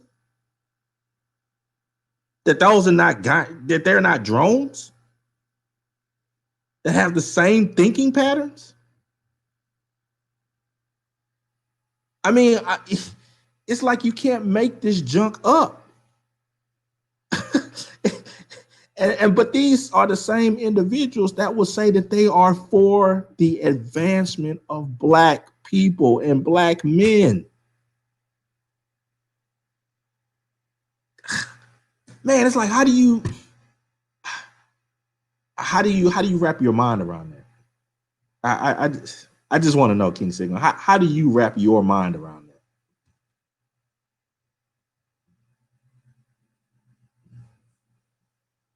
Yeah, I was thinking. I don't think it's, see, my whole thing is that I don't take the approach that it's like a one day kind of thing. Black thinking people have been trying to get at this cultural rot for a long time. And I just consider myself just a student, just like you, trying to add just a little bit of perspective on it. And I think that talking about the Black misandry piece is critical because it hasn't been much put out there. You got very few academics, and I mentioned earlier, Dr. Hassan and Dr. Tom Curry. They have been ran out of academia. You realize that? During the third wave and fourth wave feminism, do you realize how many professors that went against the social justice warrior and feminist narrative over the last decade got ran out of academia? Yeah, there was actually an old article. I'll forward it to you. That I read a while ago. It was by Ishmael Reed, and the title of it is "Why the 32-year assault on some black male writers," and he goes into how raging back from the late 70s and the 80s and 90s, how many of these black feminists basically used their inside track to silence dozens upon dozens of gifted black male writers. Yep. And again, that was just the beginning of it, because that's what happened on the in the halls of intelligentsia. So you see it now just rolling out in other arenas. And this is why I'm saying it's poetic justice for all of these male feminists like Al Franken that got thrown under the bus by the feminists. But here's something that guys miss. Remember, Barack Obama and Joe Biden were the face of the misandry on college campuses from 2008 to 2016. That's why Joe Biden is getting his wake-up call. He went against men. You know how many young men lives got sacrificed by Joe Biden and Barack Obama on their alleged for all these like different sexual misconduct allegations that were later proven to be false, but got those universities sued. You know how many people lost their scholarships and shit that could have went to putting young people at risk on a college campus that they had to pay out to the accused because it was just lies. Because what they found out is that a lot of women were just jumping on this campus rape hysteria for attention or using it as a form of get back and scorn for being dumped by a dude that they banged, that they wanted a relationship with, that didn't want a relationship, and they were using it as a form of vengeance. Biden has to own that shit. And that's why he has getting no traction right now. They done sit up here and lied to you for a whole year. Joe Biden has 40% of the electorate. He has so much power behind him. Man, he went out there to Iowa caucus. He got 0%. Got his ass handed to him by Bernie Sanders. And even, which we know is BS, this Buttigieg stuff, but really it was all Bernie Sanders, the truth, right? Because that's who they're trying to stop. But Bloomberg jumps in. He's the replacement for Biden. So Biden's finished. But I don't want him to be taken out without brothers really thinking about what happened to him. He had no constituency because he went against men, all for a couple Dago treats, right? So he went against white men and black men by proxy. Because again, if you're going after white men, it's always going to be 2 or 3 times harder for black men in them same environments, which we saw with Cuba Gooding Jr., Bill Cosby, R. Kelly. They're always going to make us the face of dysfunction. And that's why we have the black Ku Klux Klans women who are using the same tactics that were used against Emmett Till and other black men during Jim Crow. It's just amazing to see that the face of it is a black woman under the hood along with her white masters. That's the part that I think you're talking about, the wrapping your head around. But you got to understand, their role has never been what you and I were gaslighted to believe it was. You always had this segment like Gayle King and Oprah that have existed and played an important role in keeping black men and the black family in check. But before you respond, I just want to say shout out to Trey. He was the brother that was on the panel and, he's supporting the conversation with your presence and, just supporting, the dialogue. He says, thank you, Sigma. Learn about van expediting over on my channel, fellas. So y'all go over and find Trey, the MBD's channel. Feel free to, go support that brother. But you got the mic, SKC. No, I just wanted to make mention that when events like these take place, one of the things that I enjoy doing because of the craft, I'm a writer, so I like to go and look at different articles from, as Obsidian would say, Black Vagina Vision. And I'm looking at one right now from the Griot. And there's this writer, and she's talking about the whole event. And I put the link in the chat if you want to take a look at it. But she is, I've been skimming through it, but she's in various ways taking up for Gayle King. There's a section of it where she says, and I quote, so when I say chill on dragging black women, especially black women who are journalists, I am not asking this just from a place of compassion, but also based on research that shows that black women who seek to hold society accountable are disproportionately treated like it's punching bags. Really? Really? And then she has a whole nother section about Gayle King explains what really happened. I mean, it's like, like I said, you can't make this stuff up, man. You want me to give an example of how I see this thing? And you had the brothers on the panel, we were talking about this reach part. Again, I don't think a lot of cats, even these famous people, understand the power that the regular person has now. This internet thing is like being King Arthur, going up to the rock. The internet is like Excalibur's sword, bro. Everyone can wield Excalibur's sword correctly. So what you have is, like you're mentioning, this fake academic. They think they're doing something, but they don't understand that you and I can have a classroom just as large as them 24 hours a day now. I can read their paper, go find a counter view, come up with my own opinion. Then I can do an immediate survey of the thinking black men and the few women that come into the space and find out what they thought about all 3 sides within less than an hour. Academics can't keep up with the pace of that, man. You're seeing the academics now trying to come onto these spaces now. Yep. But they have this one issue. They're still controlled by the same social institutions that are putting out all this black misandry. Only we, the free, independent black men, can give the raw because we're not beholden to them. We're only beholden to ourselves and at best our audience. We're crown-funded street scholars, basically. So we can actually take the journals, we can take their books, break them down, give a live action book club response. They can't keep up with that shit, man. Because I looked at the Madame Noirs following on here. I looked at the griots following on here. They're not getting no traction because people know that they can't get the truth because they're all controlled by corporations. Yeah. Name an academic paper that you can't go read, and I can't go read, bring it to the audience, get their opinion, and then go find another paper and come back here.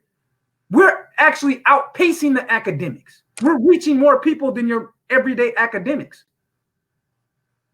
because they lost their courage during the term of Barack Obama when they started going after people like a Jordan Peterson, for example. The way do you see how they made Jordan Peterson into a millionaire and they didn't know what to do with him? Yep. They tried to destroy him, get him banned from his own home country. He flipped it, built a following of millions, became a best-selling psychologist and teacher. Now he's built his own platform and has a big enough digital following. He don't even need to work at university because now he's a multimillionaire that they created inadvertently by trying to ban him and censor him. That's the paradox and the dilemma that the mainstream media has right now. Because if you try to stop it because it's based on truth, brothers will go underground and they'll just keep pushing it underground. They'll create their own websites. So they're just in this weird place, man. But knowing how the elites, they adjust. Because remember, counterculture in a system like America becomes normal culture. They know how to do that shit. They've been doing it forever, man. Just like they flipped the civil rights movement, made it the norm. They know how to do it. So they're just sitting back trying to figure out how do we get rid of Gayle Kings and all these people and go into it. So it's like, you know, in jiu-jitsu, going with the force or whatever. That's what they're trying to do. How do we lean into this new consumer producer moment? That's what they're trying to figure out. And they know that Gayle King getting all that money for them, get rid of her. Oprah, we paying you all this money. You have no impact more, getting rid of her. You're about to see a lot of these A-listers in our spaces make that jump now. You're going to start hearing the mass media talk about black misandry, overall misandry. I'm telling you, I know these people, man. They go with the energy. They don't have any loyalty to anything. They don't have any core values besides money and power. So they're going to lean into this shit. Mark my words. Man, it's crazy, man. It's crazy, man. Like, I went over to the Root. Same thing, dude. Mm-hmm. Same thing. Same. We have to look at things from a balanced perspective and blah, blah, blah, blah, blah, blah, blah. But the Root don't got no traction either, though. You do realize that the Univision, owned by Latinos and whites, is selling the Root. They've been at the Root on auction for like a year and no one wants to buy it. And it only costs like $300,000 to buy it, but no one wants to buy it. They actually have Univision owns like Jezebel.com, the Root, Deadspin. The only good intellectual property amongst Univision's purchases with those webazines that you mentioned was Deadspin. That's a pretty good one. They were able to get that one off, but no one wants to buy the Root. The Root was the one that came out with that article that they pushed black men are the terrorists of the black community shit. They were part of that. And what they found is that Black Enterprise is done, no traction. Ebony Magazine and all that white zaddy worship and bottom shelf Brad pushing black Miss Angie over the last decade has cost them everything. I mean, literally, go do the research. They're all bankrupt. They have no traction because they have no credibility. That's the main thing. And that's going to be a major thing for media in general that I see is that credibility. Mm-hmm. I mean, a lot of upstarts that are coming out of their various universities that are doing fact checking and assigning different labels to fast media that comes out, and they're using AI algorithms to help with the fact checking and to add credibility to stories that people put out about various subjects.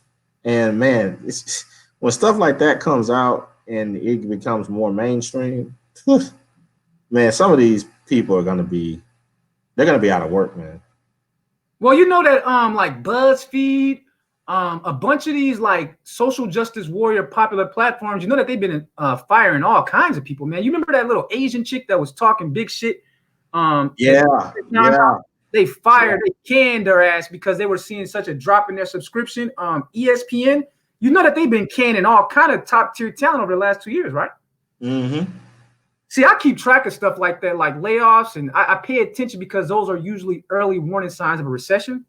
So I'm always paying attention to like layoffs in the different sectors. But I just noticed that like a lot of these real quote unquote woke kind of establishment, man, they've been doing mad layoffs because the woke thing ain't making no money. We saw Star Wars, no money, Terminator Dark Fate, failure. But then here you got the Joker comes along, which is a movie about a renegade, quote unquote, white incel, breaks every record. I mean, with a director that never even did an action movie, then broke every record. Hollywood saw that. Everyone else saw it and said, yo, it's time to drop the woke and get back on getting this money and go where the audience is. So that it's just the moment that has arrived. But brothers just got to stay on narrative.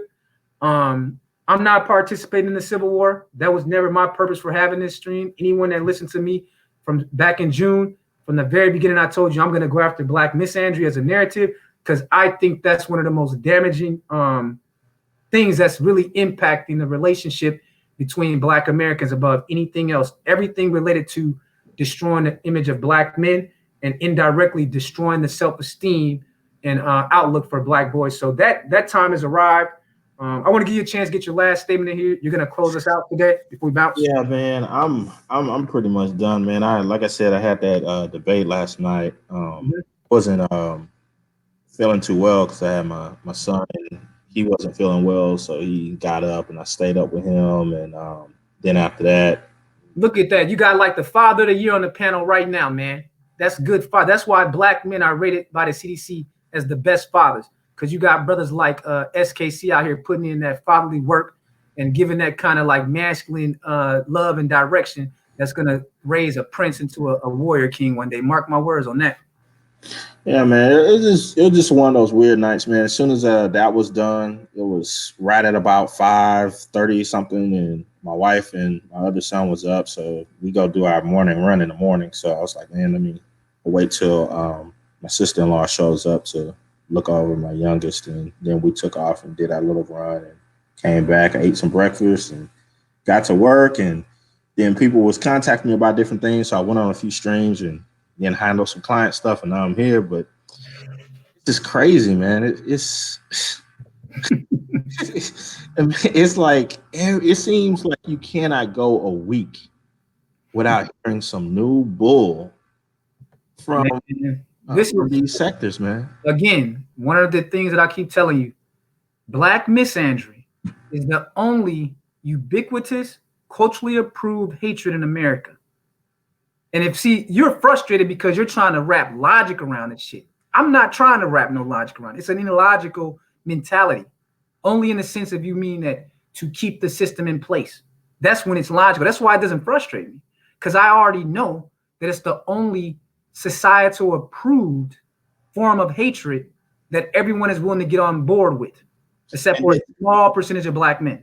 And this is my last point before I go, man. I don't know if you saw a little or pieces of the debate, man, but out of it came this, and I have to give Obsidian a shout out because he lobbed this one to me due to his interaction with my interlocutor before the debate.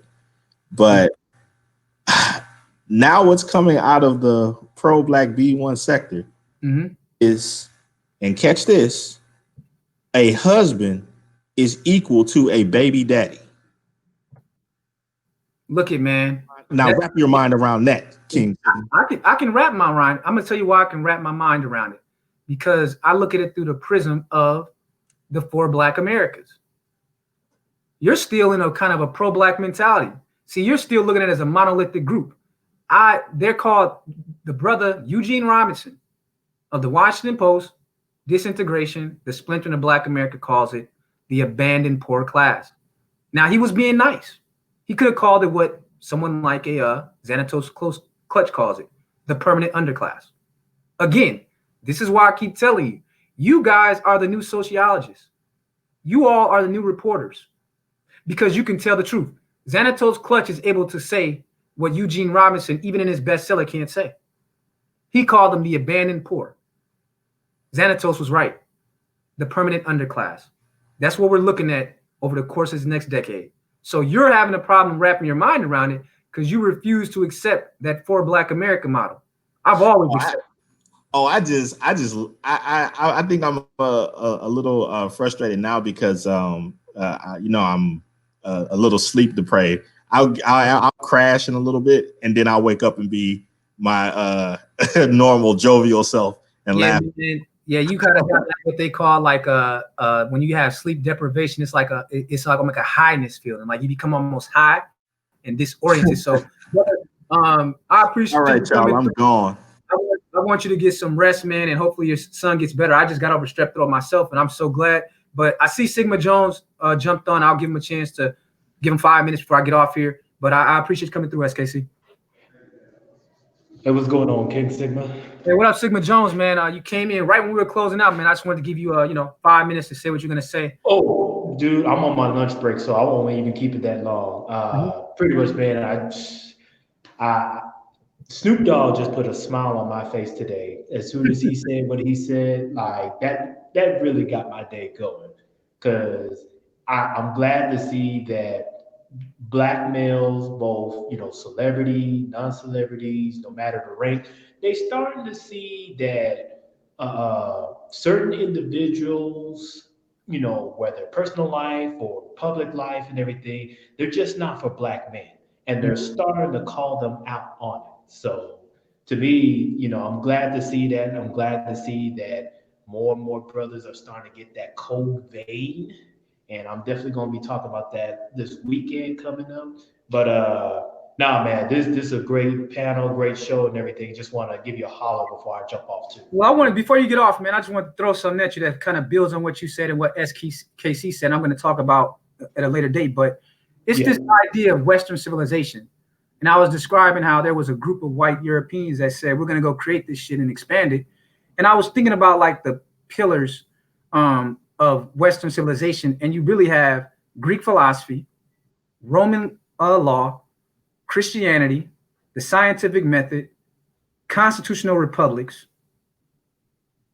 And no, that's really the basis of Western civilization when you think about it, right? That's right. Mm-hmm. So if you're a person that's in a civilization like that and none of those things you agree with, you're in the wrong civilization.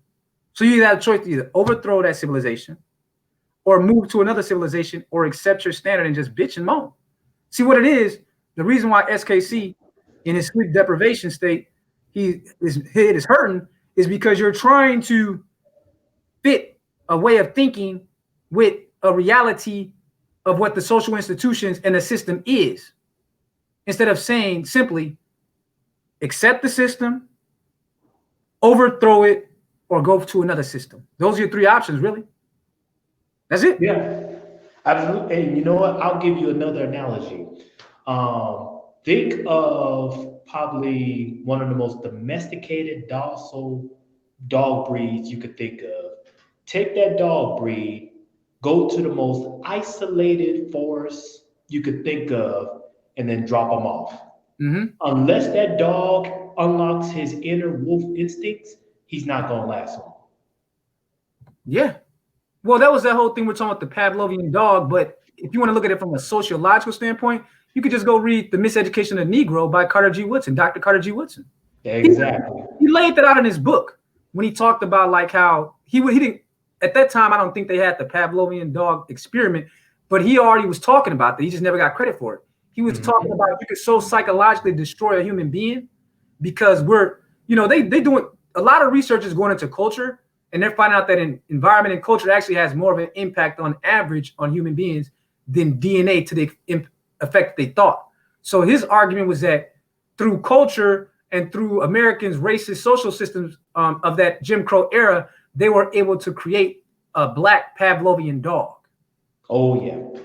So that's basically what it is. So I appreciate you coming on, bro. I'm gonna let the brother Snoop Dogg close us out, and I'm sure there's gonna be a lot more panels that you guys can get on later today and tomorrow. So appreciate you, Sigma Jones. You have a good day at work, and we'll definitely chop it up in the future. Y'all go check out Sigma Jones' channel as well. So we're gonna let Snoop close us out, and I appreciate all of the panelists that came on, the viewers and the listeners, and hopefully we can continue these kind of constructive conversations. So yeah. I'm out. Hey, appreciate King Sigma. I'll catch you next time. Yes, sir. Gayle King, out of pocket for that shit. Way out of pocket. What do you gain from that? I swear to God, we the worst. We the fucking worst. We expect more from you, Gayle. Don't you hang out with Oprah? Why y'all attacking us? We your people. You ain't coming after fucking Harvey Weinstein asking them dumbass questions. I get sick of y'all. I want to call you one. Is it okay if I call him one? Funky dog head bitch. How dare you try to tarnish my motherfucking homeboy's reputation, you punk motherfucker. Respect the family and back off, bitch, before we come get you. Man. Wow. Man.